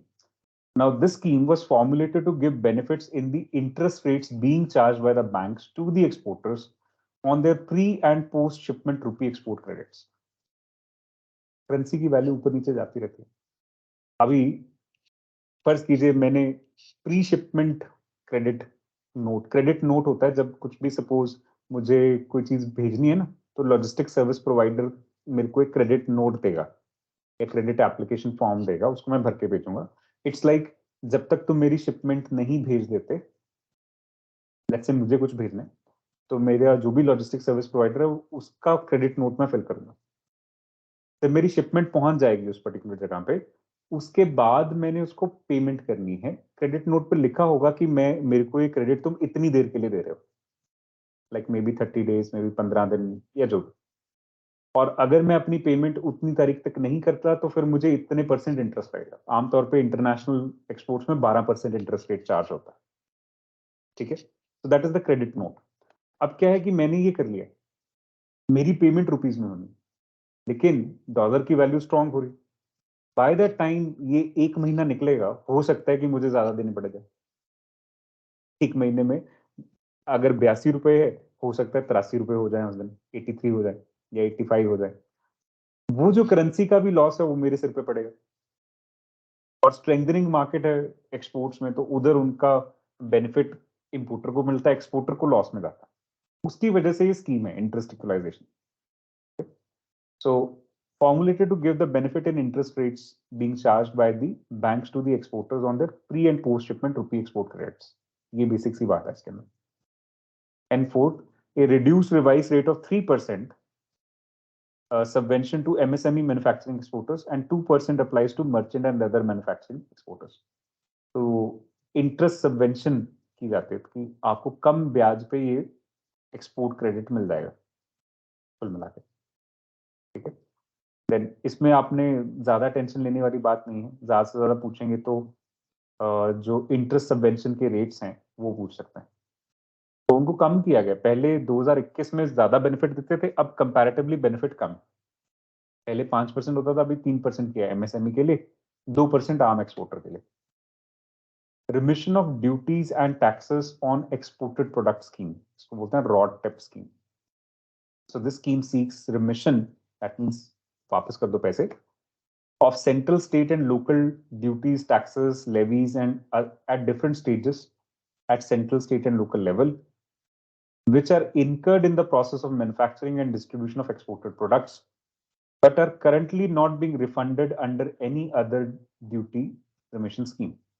तो बेसिकली लेट्स से किसी भी एक बंदे ने कोई चीज मैन्युफैक्चरिंग की है एक्सपोर्ट के लिए, अब उसकी मैन्युफैक्चरिंग करते हुए उसको बहुत सारी चीजों पे टैक्स देना पड़ता है, जीएसटी एक्सेट्रा एक्सेट्रा, ड्यूटीज देनी पड़ती हैं, लेवीज देनी पड़ती हैं, ट्रांसपोर्टेशन फी कहीं ना कहीं कुछ ना कुछ जो गवर्नमेंट चार्ज करती है। अब चाहे लोकल हो, चाहे स्टेट हो, चाहे कैसी भी सेंटर की गवर्नमेंट हो, जो भी ऐसी ड्यूटीज टैक्सेस उसने दिए वो सारे उसको वापस हो जाएंगे जब वो ये दिखाएगा कि ये चीज मैंने एक्सपोर्ट के लिए खरीदी या मैंने बेची है या बनाई। तो वो उसको प्रूफ देना होता है कि हाँ this has been exported out of India, और उसके हिसाब से उसको रॉड टेप स्कीम के थ्रू वापस पैसा आता है। तो इंपोर्टिंग कंट्री में इसके ऊपर इसी वजह से काउंटर वेलिंग ड्यूटी लगती है। इंडिया में भी लगाते हैं ना हम काउंटर वेलिंग ड्यूटी, क्योंकि वर्ल्ड ओवर यही सारा फिनोमिना है कि एक्सपोर्टेड गुड्स के ऊपर टैक्स नहीं लगता है, ना तो जीएसटी लगता है ना किसी और तरह का टैक्स लगता है, क्योंकि हम एक्सपोर्ट्स को प्रमोट करना चाहते हैं, हर कंट्री करना चाहता है। और इंपोर्टेड गुड्स पे इसी वजह से काउंटर वेलिंग ड्यूटी लगती है, क्योंकि जो डोमेस्टिक मैन्युफैक्चरर्स डोमेस्टिक मार्केट में चीजें बेचने के लिए बनाते हैं उन पे टैक्सेस हैं, लेकिन इंपोर्टेड पे नहीं लग के आ रहे पीछे से, तो आपको लगाने पड़ेंगे। That is the prospect of RODTEP and CVD. Okay. Then export credit guarantee. So for this purpose, we have something called Export Credit Guarantee Corporation, which supports India's exporters and banks to provide export credit insurance service. Export credit insurance करने का मतलब क्या है? मुझे कुछ भी export के लिए बनाना है तो मुझे उसके लिए एक्सपोर्ट क्रेडिट चाहिए। मैं बनाऊंगा अपना सामान, फिर उसको बेचूंगा, फिर मेरे पास पैसे आएंगे, फिर मैं एक्सपोर्ट क्रेडिट भी पे कर दूंगा और मेरे खुद के लिए भी कुछ कमा लूंगा। दैट्स द सिचुएशन है। So it provides insurance covers on the exporter's consignment to protect exporters from the consequences of payment risk. ये भी है, अब जैसे कोविड के टाइम पे I'll tell you बहुत सारी पेमेंट्स रुक गई, यूएस में भी कंपनीज डिफॉल्ट कर जाती, नहीं आई पेमेंट। उस केस में हमारे एक्सपोर्टर्स को प्रोटेक्ट करने के लिए एक इंश्योरेंस भी ये प्रोवाइड करता है, ECGC. It also provides export credit insurance to banks, protect the banks from the losses on account of export credit given to exporters due to risk of insolvency or protracted default of the exporter forward. तो जो भी exporter है, अगर suppose वो credit ले bank से और फिर फेल कर जाए या डिफॉल्ट कर जाए, उसके लिए बैंक्स को भी इंश्योरेंस ईसीजीसी प्रोवाइड करता है, एक्सपोर्टर्स को भी इंश्योरेंस प्रोवाइड करता है, बैंक्स को भी प्रोवाइड करता है। तो इन 2022 जुलाई एक नया स्कीम आया है under its ECIB products. Under this, the insurance cover to banks providing pre-shipment and post-shipment finance has been enhanced to 90% from the average of 70%. Okay, with an export working capital limit of up to X20 multiplied by 20 crores to support small exporters. तो एक तो insurance coverage बढ़ा देगा, पहले 70% तक cover था, अब 90% तक कवर है। लेट्स से तुम्हारी 2 करोड़ की शिपमेंट गई है तो 1.8 करोड़ तक तो तुम कवरेज अब ले सकते हो। That's the situation. ओके, कृषि उड़ान स्कीम। कृषि उड़ान इज फॉर एग्रीकल्चरल एक्सपोर्ट। ये 2020 में लॉन्च किया गया था on international and national route to assist farmers in transporting agriculture products so that it improves their value realisation. In 2021 इसका सेकेंड वर्जन निकाला, कृषि उड़ान 2.0। सो पहले से प्रोविजंस बढ़ा दी गई। फोकस क्या था? Transporting perishable food products from hilly areas, north east and tribal areas. That is the focus in कृषि उड़ान 2.0। इसके लिए बेसिकली एयर ट्रांसपोर्टेशन प्रोवाइड किया जाता है by the airport authority of India, and it provides full waiver of landing, parking, and terminal navigation landing charges and route navigation facility charges. Airport authority of India जो है ना, वो इस तरह के चार्जेस आमतौर पे किसी भी तरह के कार्गो के ऊपर लगाता है, लेकिन जो पेरिशेबल कमोडिटीज हैं, एग्रीकल्चर प्रोडक्ट्स है, उनके ऊपर ये चार्जेस नहीं लगेंगे। तो हमारे करीब 58 एयरपोर्ट्स हैं जो ये फैसिलिटी अभी प्रोवाइड कर रहे हैं। ठीक है, ट्रेड इंफ्रास्ट्रक्चर एक्सपोर्ट स्कीम। तो यहाँ पे एसेंशियली काम क्या है कि जो एक्सपोर्ट के लिए कुछ भी बन रहा है उसके लिए इंफ्रास्ट्रक्चर सपोर्ट गवर्नमेंट प्रोवाइड करे। That's it. सेंट्रल और स्टेट गवर्नमेंट अपने अपने लेवल पे काम करती है। SCZ टाइप चीजें स्टैब्लिश करने के लिए land etcetera grant and aid कुछ दे सकते हैं, not a major thing. District as export hub, तो there is a programme called one district one product initiative, ये डेफिनेटली प्रीलिम्स में इस साल आने के चांस हैं। तो इसमें हम district as an export hub develop कर रहे हैं फॉर वेरियस थिंग्स। जैसे कुछ चीज़ों में कुछ एक पर्टिकुलर डिस्ट्रिक्ट की कोई चीज़ मशहूर होती है तो उसको एक्सपोर्ट के लिए क्रिएट करने की कोशिश करें। अमृतसर दे पापड़ सही है। So making the state and district meaningful stakeholders and active participants in making India an export powerhouse, कोशिश ये की जा रही है। ब्रांडिंग होगा इससे। It seeks to select, brand, and promote products and services from each districts of the country, enabling holistic socio-economic growth across all regions. Moreover, it will attract investment also. अगर एक district से एक particular चीज export हो रही है, वो उस चीज के लिए जाने जा रहा है, तो उसको एक promotion दी जा सकती है। Okay. Right now, we are using this scheme in agriculture, marine, textile, pharmaceutical, chemical, and engineering products. Then, India's global trade engagement. तो यहाँ पे ये देखते हैं कि हमारे एग्रीमेंट्स कैसे हैं ट्रेड को लेकर। ग्लोबलाइजेशन के चलते बहुत सारे अलग अलग तरह के एग्रीमेंट्स हम अलग अलग कंट्रीज से करते हैं। So first of is regional trade agreements. India considers regional trade agreements as a building blocks towards overall objective of trade liberalization and as complementing the multilateral trading system. Trade liberalisation और export promotion, ये दो basic चीजें हैं जो हम करते हैं। ठीक है, तो रीजनल ट्रेड एग्रीमेंट स्टेप 1 होता है, फिर धीरे धीरे उसको बढ़ाया जाता है। किसी में हम उसको कॉम्प्रिहेंसिव इकोनॉमिक पार्टनरशिप बोलते हैं, किसी में फ्री ट्रेड एग्रीमेंट बोलते हैं, किसी में कुछ बोलते हैं। इन सब का जो मार्केट इंटीग्रेशन है वो हम स्टैटिक वाले पार्ट में वैसे कुछ बच्चे पढ़ चुके हैं, जिन्होंने नहीं पढ़ा वो शाम की क्लास में पढ़ लेंगे। कैसे कैसे पहले RTA है, फिर FTA, फिर there is an economic market, custom union, अलग अलग तरह की ओपनिंग अप ऑफ इकोनॉमीज है towards each other. Okay, now the economic rationale of FTA was the diversification and expansion of India's exports to its trading partners, providing a level playing field vis-a-vis competing countries, having preferential access in our trading partners, as well as gain easier access to raw material and intermediate products at a lower cost for stimulating value-added domestic manufacturing. India ने बहुत सारे FTAs किए हैं। फिलहाल कौन कौन से हैं देखिए।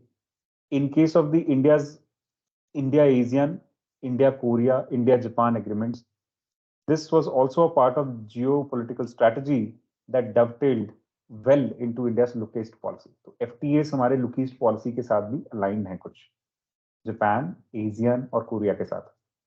Okay. So far, India has concluded 13 foreign trade agreements, 6 free trade agreements, and 6 preferential trade agreements. The most recent is India UAE Comprehensive Economic Partnership Agreement, which happened in 2022. Okay. Then there is India Australia Economic Cooperation and Trade Agreement. एक ही बात है, vocabulary अलग अलग। अभी हमारा negotiation चल रहा है with UK, Canada and EU। ये 3 इन नेगोशिएशन फेज हैं, 2023 में 24 में कभी भी कंक्लूड हो सकता है। ठीक है। India also initiated action to review some of the existing FTAs.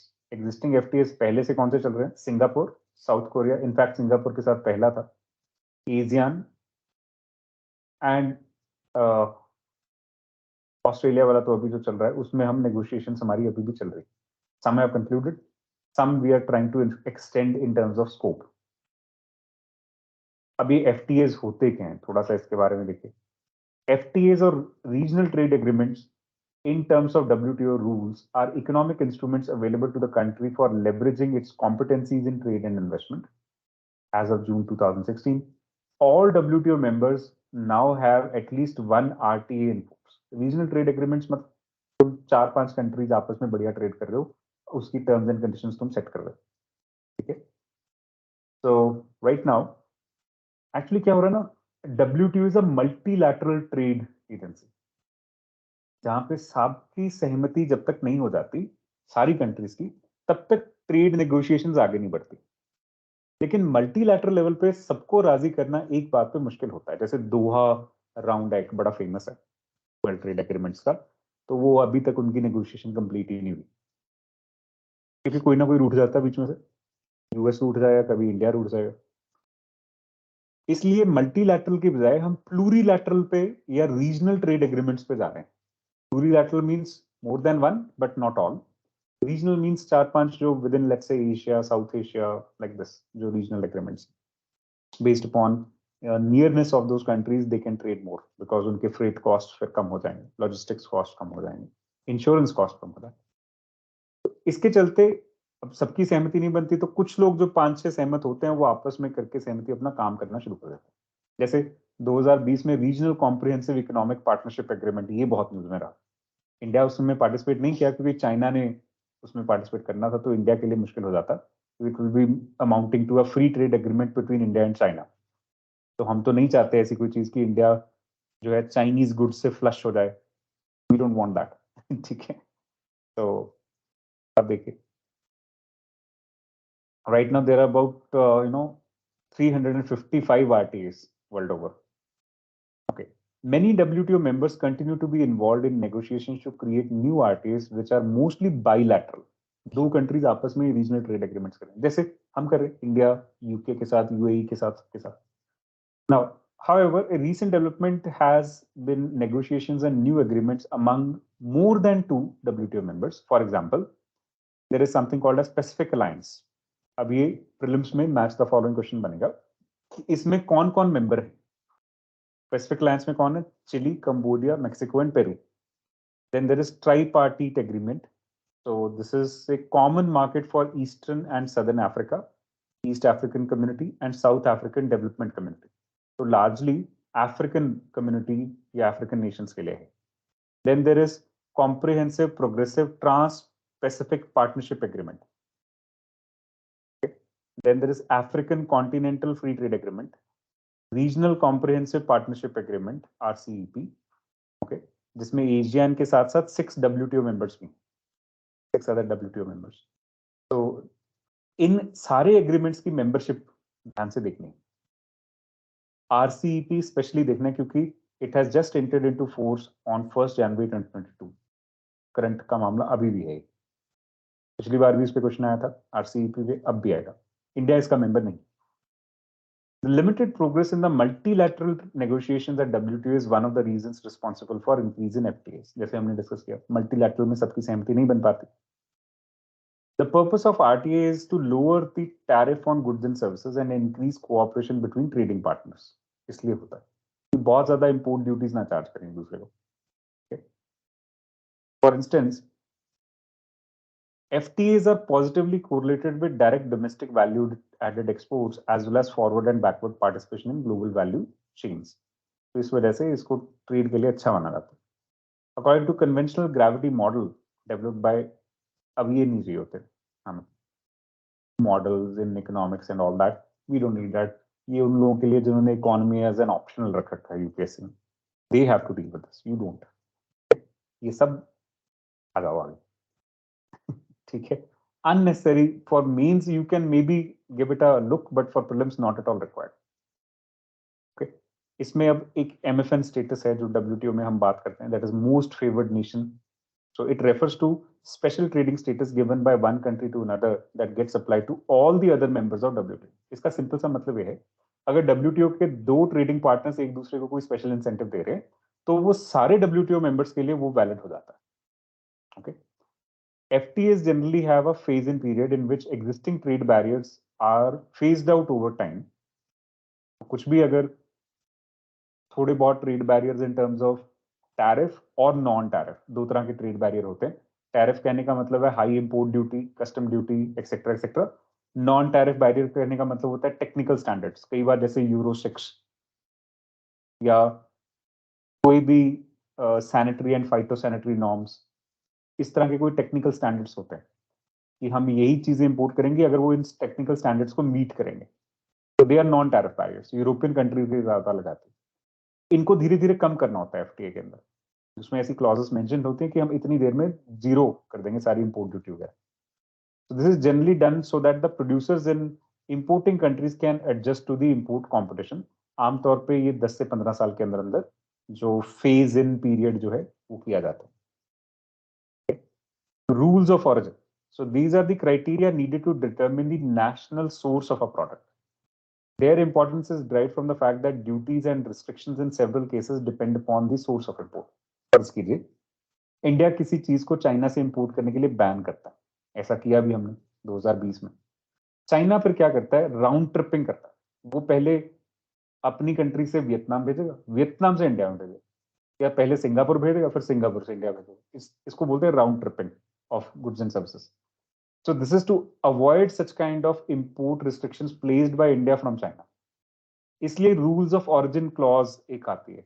जब भी हम कोई ट्रेड एग्रीमेंट करते हैं तो हम ये कहते हैं कि भाई हमारा जिस कंट्री के साथ फ्री ट्रेड एग्रीमेंट है वो एक्सप्लॉइट ना किया जाए। जो प्रोडक्ट आ रहे हैं वो आप ही की कंट्री में से ऑरिजिन ट्रेस करना जरूरी है। नहीं तो लेट्स से हमारा किसी कंट्री के साथ फ्री ट्रेड एग्रीमेंट है, चाइना वहां अपना सामान भेज दे, वहां से फिर हमारे पास आ जाए, तो फिर तुम गड़बड़ हो जाएगी। हम चाइनीज प्रोडक्ट जिनको इंपोर्ट रिस्ट्रिक्शन लगाई थी लग नहीं पाएंगे। ये इशू है। आजकल साउथ कोरिया इसके लिए बहुत यूज हो रहा है। इंडिया में तुम अगर देखोगे तो Korean products are flushing India. You heard Simi Vogue, you heard such kind of brands. Chandigarh में तो आ गए हैं, इनके आउटलेट्स हो गए, खुल गए। These are Korean brands so called, but the things are actually Chinese.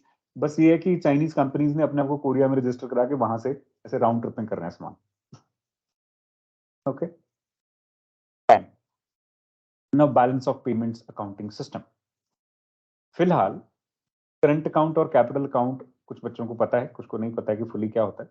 Simply समझिए, पहले करंट अकाउंट के अंदर वो चीजें हैं जो इंपोर्ट एक्सपोर्ट के साथ डील करती हैं।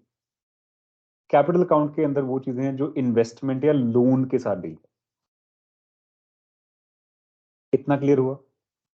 इसके अलावा करंट अकाउंट में एनआरआईज की रेमिटेंसेज होती, जो अपने घर में पैसा भेजते हैं। कैपिटल अकाउंट में एनआरआईज के सेविंग बैंक अकाउंट होते हैं। अगर वो सपोज कमा बाहर रहे हैं लेकिन इंडिया में एक बैंक अकाउंट में सेविंग करना चाहते हैं तो वो कैपिटल अकाउंट में आता है। एक तरह से वो भी तो एक इन्वेस्टमेंट ही है। बात समझ आ गई? This much is clear? Hello hello. Yes, sir. Okay, repeating again, current account is import export, चाहे गुड्स का है चाहे सर्विसेज का है, चाहे लोन का भी है, इंटरेस्ट वाला कंपोनेंट वो यहां पे आएगा, ठीक है। और रेमिटेंसेस कैपिटल अकाउंट के अंदर आती है, इन्वेस्टमेंट्स और बोरोइंग्स, ठीक है, और एनआरआई सेविंग अकाउंट्स। ये इस तरह से सिंपली इसको पहले दिमाग में रखें। अब देखिए, तो इसमें अब जो करंट अकाउंट है वो डेफिसिट किस तरह से मूव कर रहा है वो हमारे लिए इंपॉर्टेंट होता है। India's current account balance recorded a deficit of $36.4 billion, that is 4.4% of GDP in the second quarter of financial year 2023, in contrast to a deficit of $9.7 billion during the corresponding year in a corresponding period in the previous year. पिछली बार इतना import हम कर ही नहीं रहे थे, इस वजह से ठीक था। Widening current account deficit in the second quarter is mainly on the higher merchandise trade deficit. ज्यादातर हमारी जो चीजें हैं वो गुड्स वाली कैटेगरी में हमने ज्यादा इंपोर्ट की।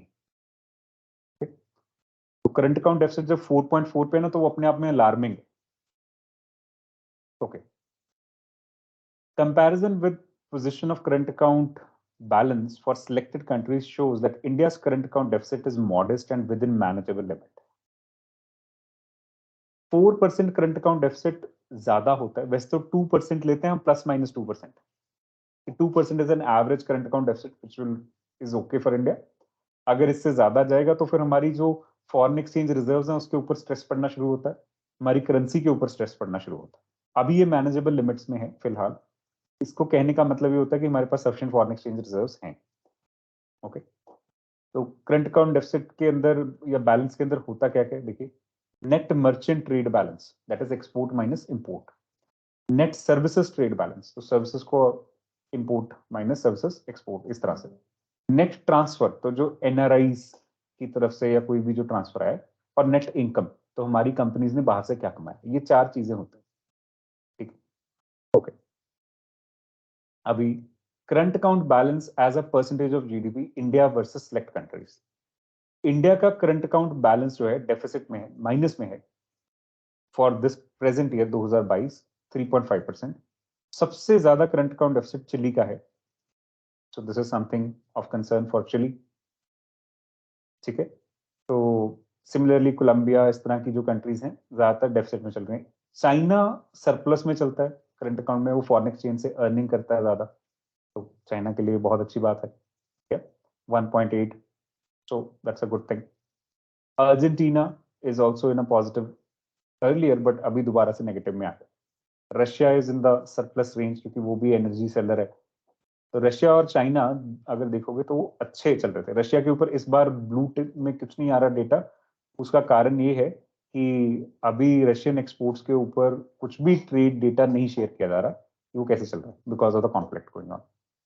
ठीक है, सो Russia is a situation of positivity, China is positive. India के लिए ये कंसर्न है, -3.5 या इवन 4% के आसपास जो करंट अकाउंट डेफिसिट जा रहा है, this should not be there.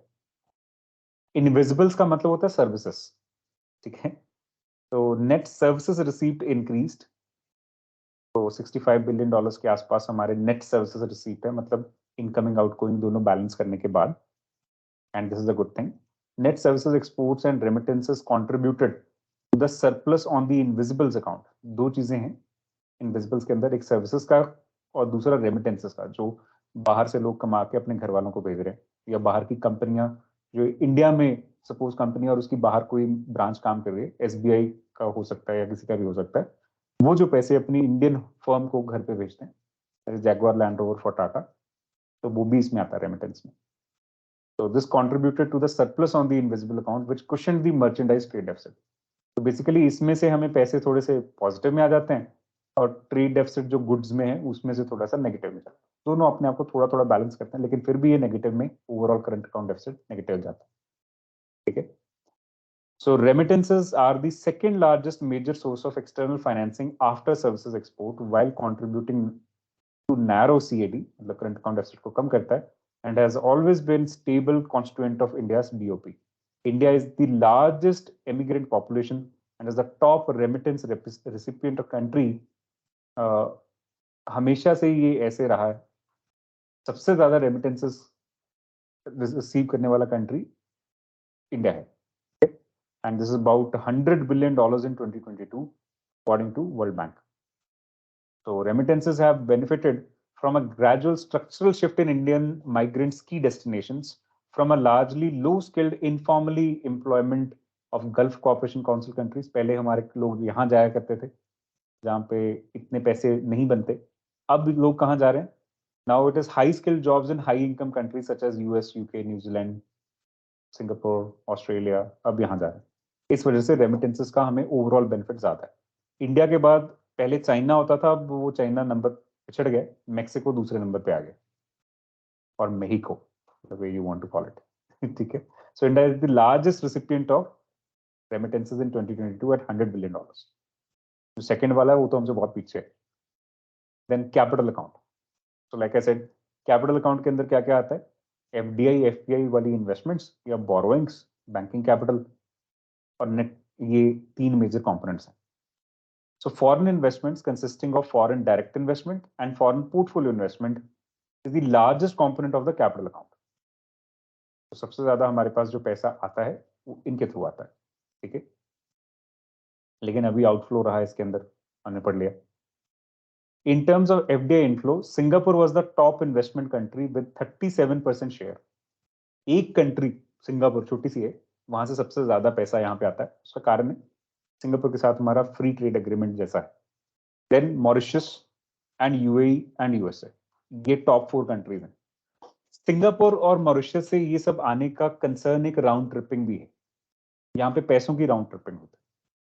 हमारी बहुत सारी जो एमएनसीज है, मल्टीनेशनल कंपनीज, वो सिंगापुर या मॉरिशस में अपने आप को रजिस्टर कराते हैं, क्योंकि ये टैक्स हेवन्स, इनमें कॉर्पोरेट इनकम टैक्स जीरो जैसा है। इस वजह से वो क्या करेंगे कि कंपनी चलाएंगे इंडिया में और बोलेंगे कि यार जो कमाई हो रही है वो सारी हमारी सिंगापुर में कंपनी है, उसके पास जा रहा है, तो जो टैक्स पे होगा वो सिंगापुर में होगा।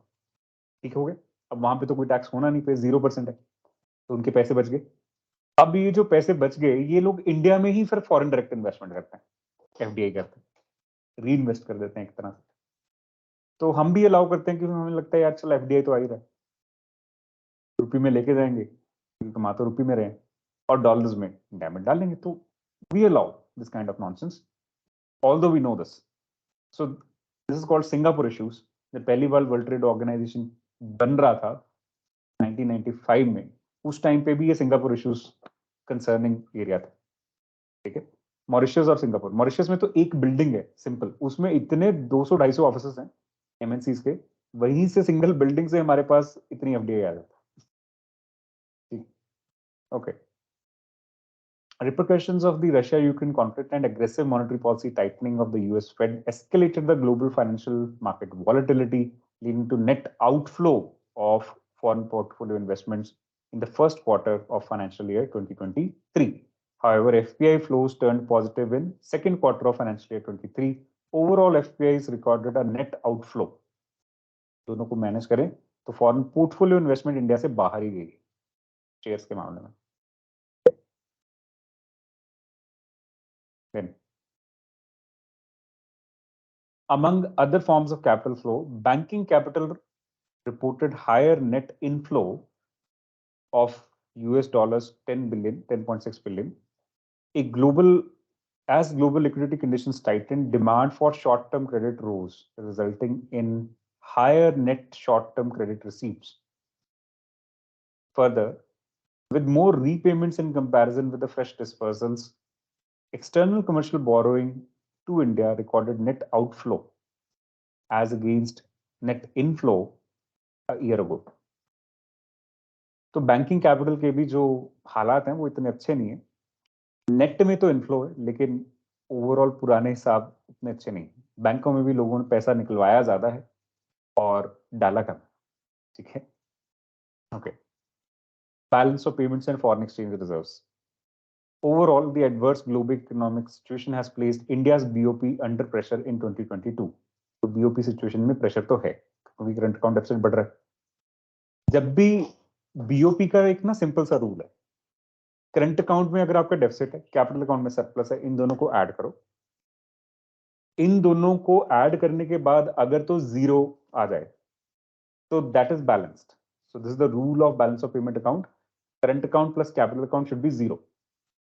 इसमें अगर पॉजिटिव आ रहा है, पैसा तुम्हारे पास बच रहा है, तो वो आरबीआई के पास चला जाता है, that becomes the RBI's forex management kitty. अगर माइनस में जा रहा है तो फिर आरबीआई के पास जो फोरेक्स मैनेजमेंट के लिए पैसा पड़ा होता है वो यहां पे आके ऐड होगा और इसको जीरो करेगा। ये बात क्लियर होगी?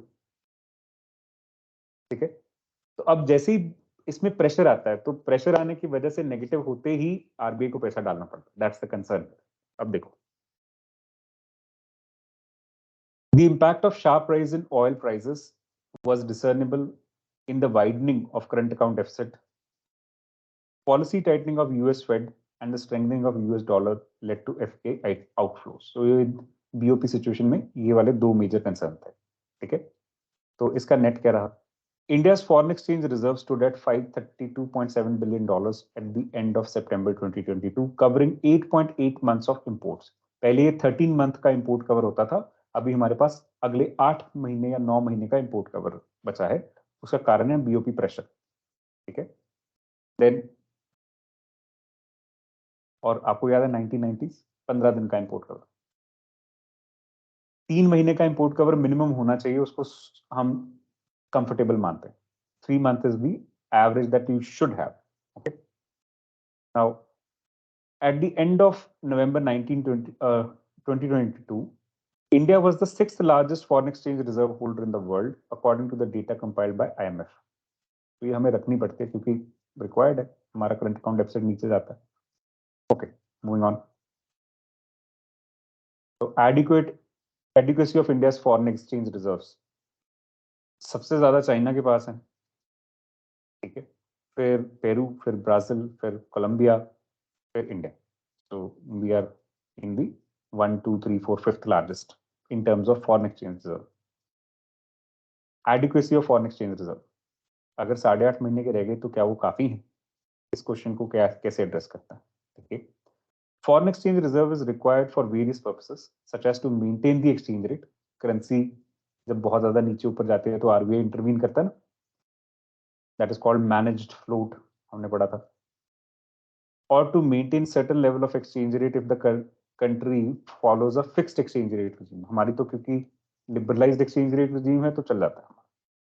Optimum level of reserve empowers the government to maximize the welfare of the representative consumer given the constraint of sudden stop in the terms of debt rollover prices. The driver behind accumulation of reserves have evolved over the year, initially for precautionary purposes until the early 2000, followed by the goal of monetary and exchange rate policies. So accordingly, foreign exchange reserves of several countries have witnessed a rising trend, more so since the global financial crisis of 2008. 2008 में जब foreign currencies के ऊपर shock लगा या foreign markets में shock लगा, तब से हर कोई इकट्ठे करके रखने की कोशिश कर रहा है. ठीक है. इंडिया के फॉरेन एक्सचेंज रिजर्व्स जो हैं 2008 में 247 बिलियन यूएस डॉलर्स होते थे. अभी हमारे जो हैं करीब 555 के आसपास चल रहे हैं. तो पॉजिटिव चेंज है. वर्ल्ड ओवर आप देखेंगे अगर तो foreign exchange reserves are very high. तो हमें इस डेटा से कुछ लेना देना नहीं है, सिर्फ इंडिया का concern. This brings in the debate of adequacy of reserves. Conventionally, there are three measures of adequacy of reserve. अब ये prelims का question है. First is ratio of reserves to imports. तुम्हें foreign exchange reserves क्यों रखने, क्योंकि तुम्हें import करना है. तो तुम्हारे कितने महीने का import cover तुम कर लोगे, तो उसके हिसाब से हम देखते हैं. तो 8.8 months का जैसे हमने बात. दूसरा, to monetary aggregates. तुम्हें अपनी करेंसी की वैल्यू सेट करने के लिए फॉरेन एक्सचेंज की जरूरत पड़ती है. अगर बहुत ज्यादा रुपये की सप्लाई है, डॉलर की सप्लाई कम है, तो थोड़ी बढ़ा सकते हो तुम. ठीक है. Then measure of external debt. अगर तुम्हें फॉरेन करेंसी में लोन पेमेंट करना है, रीपेमेंट करना है, तो उसके लिए तुम्हें फॉरेन एक्सचेंज की जरूरत है. ये तीन बेसिक चीजें हैं जिसके लिए फॉरेन एक्सचेंज की जरूरत है, और इन्हीं के हिसाब से तुम्हारी एडिक्वेसी जज होगी. ठीक बात है. तो एक तो ये याद रखना. दूसरा, according to the traditional approach to determining the adequacy of reserves, the simple rule of thumb is 3 months of imports or full cover of short term debt. तो आमतौर पे हम ये मान के चलते हैं 3 महीने का इंपोर्ट कवर, जैसे मैंने अभी बताया, अगर हो तो उसको हम एडिक्वेट मानते, कंफर्टेबल. ठीक है. So there is little empirical support for whether the adequate coverage should be 3 months or what not, but आमतौर पे this is the rule. So this is the consideration. 3 महीने के लिए आप अपना डेट पे कर सको और 3 महीने के लिए इंपोर्ट कवर रख सको, इतना ही है. ठीक है. And see, the latter derives from the Guidotti-Greenspan IMF rule, which states that the country's reserve should equal short-term external debt, 1 year or less maturity, suggesting a ratio of reserve to short-term debt as 1. आने वाले 1 साल के लिए तुम्हारी जो भी repayments हैं, EMI वगैरह वगैरह, उसके लिए तुम्हारे पास सफिशिएंट फॉरेन एक्सचेंज रिजर्व होना चाहिए. आने वाले 3 महीने के लिए तुमने जो भी इंपोर्ट करना है, उसके लिए तुम्हारे पास सफिशिएंट फॉरेन एक्सचेंज होना चाहिए. ये 2 बेसिक रूल्स हैं. करेंसी की मैनिपुलेशन के बारे में तो कोई बोल नहीं सकता ना, रूल नहीं है कोई. ठीक है. ओके. अब देखिए, money based indicators of reserves which provide a measure of potential that the resident based capital flight from the currency. ये सब टेंशन मत लो, सिर्फ जो यहां तक पढ़ा है वो 2-3 चीजें हैं जो यूपीएससी पूछेगा. पहली बात तो कौन सी 3 चीजें हैं जो एडिक्वेसी ऑफ रिजर्व्स को जज करने के लिए यूज होती हैं? Ratio of reserves to imports, import करने के लिए है या नहीं. मॉनेटरी एग्रीगेट्स, करेंसी की वैल्यू ठीक करने के लिए है या नहीं. मेजर ऑफ एक्सटर्नल डेट, तुम्हारा अगले 1 साल के लिए लोन देने के लिए ऐसे है या नहीं. बस 3 महीने इंपोर्ट कवर, 1 साल का लोन रीपेमेंट, ये रखना जरूरी है. एडिक्वेसी हम उसके हिसाब से जज करते हैं. ओके, बाकी सब छोड़ दो, ये ऑप्शनल वालों की चिंता है, हमारी नहीं. And that's it for the external sector. आमतौर पे तो इससे ज्यादा टेंशन वाली बात हमारे लिए नहीं होती कुछ. Exchange rate moving in tandem with global development. अब इंडियन रुपी का जो एक्सचेंज रेट है, जैसे दुनिया भर की करेंसीज का हाल हो रहा है, वैसे ही हमारा. क्यों? क्योंकि डॉलर स्ट्रेंथन कर रहा है, रुपी वीक नहीं हो रहा. और वो डॉलर स्ट्रेंथन करने के पीछे यूएस फेडरल रिजर्व का काम है. ठीक है. तो that's what is being told. और यहाँ पे 2 वोकैबुलरीज आती हैं, नॉमिनल इफेक्टिव एक्सचेंज रेट. तो इसको देखो जरा, हमने पहले पढ़ रखी है. So the exchange rate of Indian rupee is market determined, as the RBI's intervention in the foreign exchange market is mainly to contain instances of excessive volatility. इसको बोलते हैं dirt float system या managed float system, जिसमें अगर बहुत ज्यादा currency value नीचे या ऊपर जाएगी तभी आरबीआई इंटरवीन करेगा, नहीं तो नहीं करेगा. On a financial year basis, INR has depreciated against US dollar by 8.3% in 2022. 2023 में तो 10% तक की डेप्रिसिएशन है. Okay. The US dollar has appreciated by 4.4% in terms of US dollar index. Okay. Now, क्यों डेप्रिशिएट हुआ हमने बहुत बार इसके कारण देख लिए, दोबारा से फिर देख लो. In other words, it is not the INR which has weakened, but it is the US dollar which has strengthened. ये तो गवर्नमेंट बहुत देर से बोल ही रही है, वही सेम चीज बाकी करेंसीज का भी यही है. INR appreciated against select major currencies barring US dollar. कुछ करेंसीज के अगेंस्ट हम अप्रिशिएट भी किए हैं, जैसे कि against pound sterling we appreciated 6%, 6.7%, and the rate of appreciation was 14.5% with respect to Japanese yen and 6.4% against euro. ये भी तो इंपॉर्टेंट करेंसीज है देखा जाए तो. British pound, euro, Japanese yen, इन सबके अगेंस्ट ही हमारी करेंसी स्ट्रांग हुई है.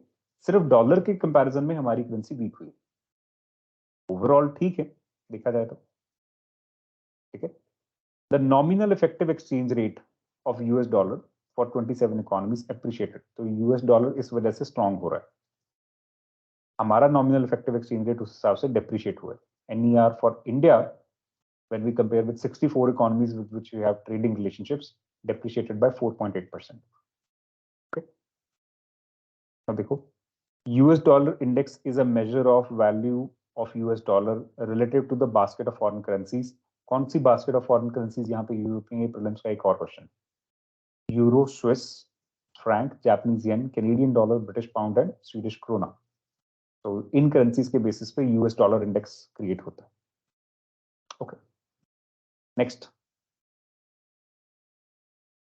cross-country comparisons of exchange rate movements are often made on an inflation-adjusted basis, which is called as real effective exchange rate. REER, आपने इसके बारे में पढ़ रखा है. Constant prices के ऊपर होता है. In terms of 6 currency REER trade weighted, the rupee depreciated by 4.4%. तो real effective exchange rate में हमारी वैल्यू कम हुई है. Nominal effective exchange rate में भी कम हुई ओवरऑल. और इसमें सबसे बड़ा कल्प्रिट यूएसए, यूएस डॉलर. ठीक है. The indices REER and NEER are used as indicators for external competitiveness. अब ये प्रीलिम्स के लिए चाहिए होता है, पता होना चाहिए, वैसे हमने पढ़ रखा है. NEER is weighted average of bilateral nominal exchange rates of home currency in terms of foreign currency. Weights being based on average India's bilateral trade, that is export plus imports, with the country's region represented by 6:40 currencies during the preceding 3 years. Real effective exchange rate defined as a weighted average of nominal exchange rate adjusted to inflation. Basically, that's the basic thing. Okay. International investment position. तो India को दुनिया भर में investment के तरीके से कैसे देखा जाता है? So this is a statistical statement that shows a point in time of the value and composition of financial assets of the residents and the liabilities of the residents. तो ये देखते हैं कि दुनिया भर में हमारे एसेट्स कितने और हमारी लायबिलिटीज कितनी. एसेट्स का कहने का मतलब हमने जो किसी से पैसा लेना है या हमने पैसा कहीं इन्वेस्ट कर रखा है. लायबिलिटीज उल्टा, हमने किसी का कुछ लेना है. The difference between the economy's external financial assets and liabilities is the economy's net IIP, that is international investment position. जिस कंट्री के ऊपर लायबिलिटीज ज्यादा है वहां कोई खास इन्वेस्टमेंट नहीं करना चाहेगा, सोचने वाली बात है. Which may be positive or negative. The net IIP position determines whether a country is a net creditor or debtor nation by measuring the differences in the external assets and liabilities. अगर हमने लोगों को पैसा ज्यादा दे रखा है और हमारे देने वाले पैसा ज्यादा है तो फिर वी आर अ क्रेडिटर. अगर हमने बाकी कंट्री से पैसा ले रखा है, हमारी लायबिलिटी ज्यादा है नेट में, तो we are a debtor nation, like this. These statistics serve as an indicator of a country's financial condition and soundness. The net IIP along with BOP transaction reflects the domestic economy's set of international accounts. तो net IIP भी एक important determinant है, जैसे कि BOP है, किसी country का overall position देखना वर्ल्ड इकोनॉमी के अंदर. For Indian residents' overseas financial assets are about 847.5 billion US dollars, were lowered by 73 billion US dollars. तो पिछली बार से हमारे थोड़े से assets कम हुए हैं. And the reserve assets accounting for 62.9% of India's international, इतनी टेंशन नहीं लेनी, net position देखो क्या है. Net claims of non-residents of India valued at $389.6 billion at the end of this year increased by $31.8 billion. So India's international financial assets covered 68.5% of international financial liabilities at the end of September 2022. कुल मिला के ना हमारी liability ज्यादा है और हमारे assets कम है. हमारे अगर 100 रुपए का लायबिलिटी है तो 68.5% का एसेट है. इसका ये मतलब हुआ. ठीक है, इंडियंस का. तो नेट आईआईपी पोजीशन हमारी कौन सी है? We are debtors. Okay. Now India's external debt stood at about 610.5 billion US dollars, and this is about 19.2% और 20% of GDP. आमतौर पे एक्सटर्नल डेट इतना ही होता है. Internal debt is 80%, external debt is 20%. इसमें दूसरा जो यूपीएससी क्वेश्चन पूछता है वो ये पूछता है कि कौन सी करेंसी में हमारा डेट ज्यादा है. तो सबसे ज्यादा डेट हमारा डॉलर में.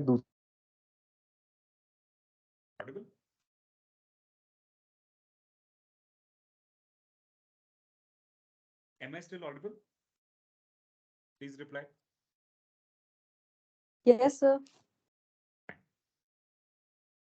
So most of our debt, the external debt, is in dollar, and the second largest currency is in rupee. The major part of India's external debt is dollar denominated, 55%.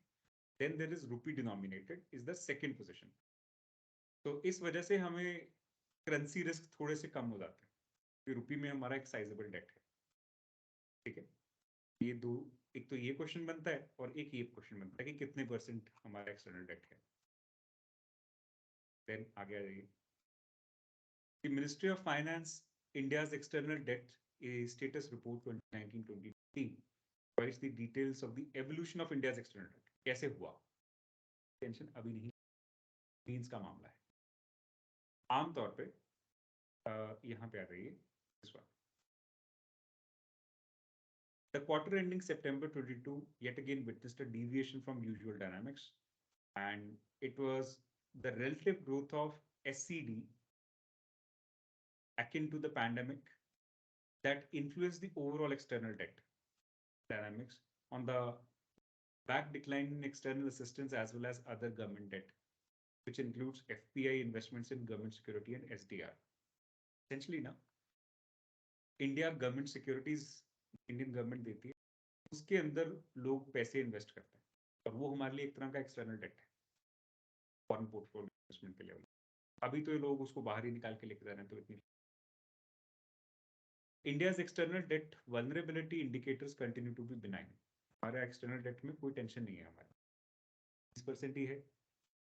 और date service ratio इस vulnerability का एक basic answer होता है कि तुम्हारे पास अपने जो ईएमआई देने के लिए सफिशिएंट पैसे हैं या नहीं.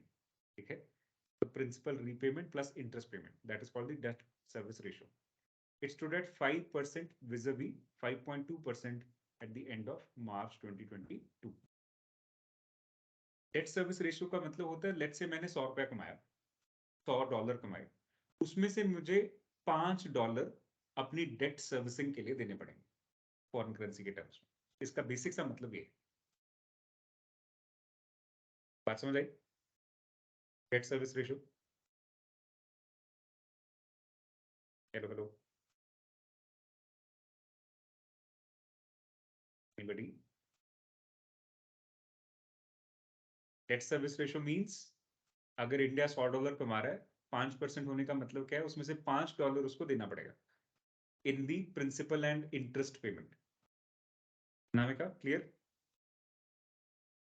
तो कि उधार चुकाने के लिए $5 देने पड़ेंगे। हाँ हाँ हाँ, बस डॉलर्स Okay, में sir. जितना कमा रहे हो उसमें से $5 देने पड़ेंगे, ठीक है? ओके सर, ठीक। प्रिंसिपल प्लस इंटरेस्ट दोनों मिला के, okay sir, that is the debt service ratio. तो Yes, sir. तुम जितना कमा रहे हो उसमें से कितना तुम्हारा कर्ज उतारने में चले जाएंगे, that is date service ratio. Okay sir, ठीक है, ओके, एक ही याद रखना, फिर आगे आ जाओ, ये सब टेंशन नहीं लेनी। अब जब डेट लेते हैं तो उसमें सबसे ज्यादा प्रोपोर्शन किसका है, मतलब जब एक्सटर्नल डेट की बात करें तो सबसे ज्यादा एक्सटर्नल डेट लेने वाला कौन है, तो that is the external commercial borrowing. एक ये चीज याद रखनी प्रीलिम्स के एंगल से, ये सब छोड़ दो, किस कंट्री में कितना एक्सटर्नल डेट है, we are not to be bothered, ये यहाँ नहीं लिखा। In any case, that is something that budget also highlighted, that external commercial borrowings are the highest in terms of external debt.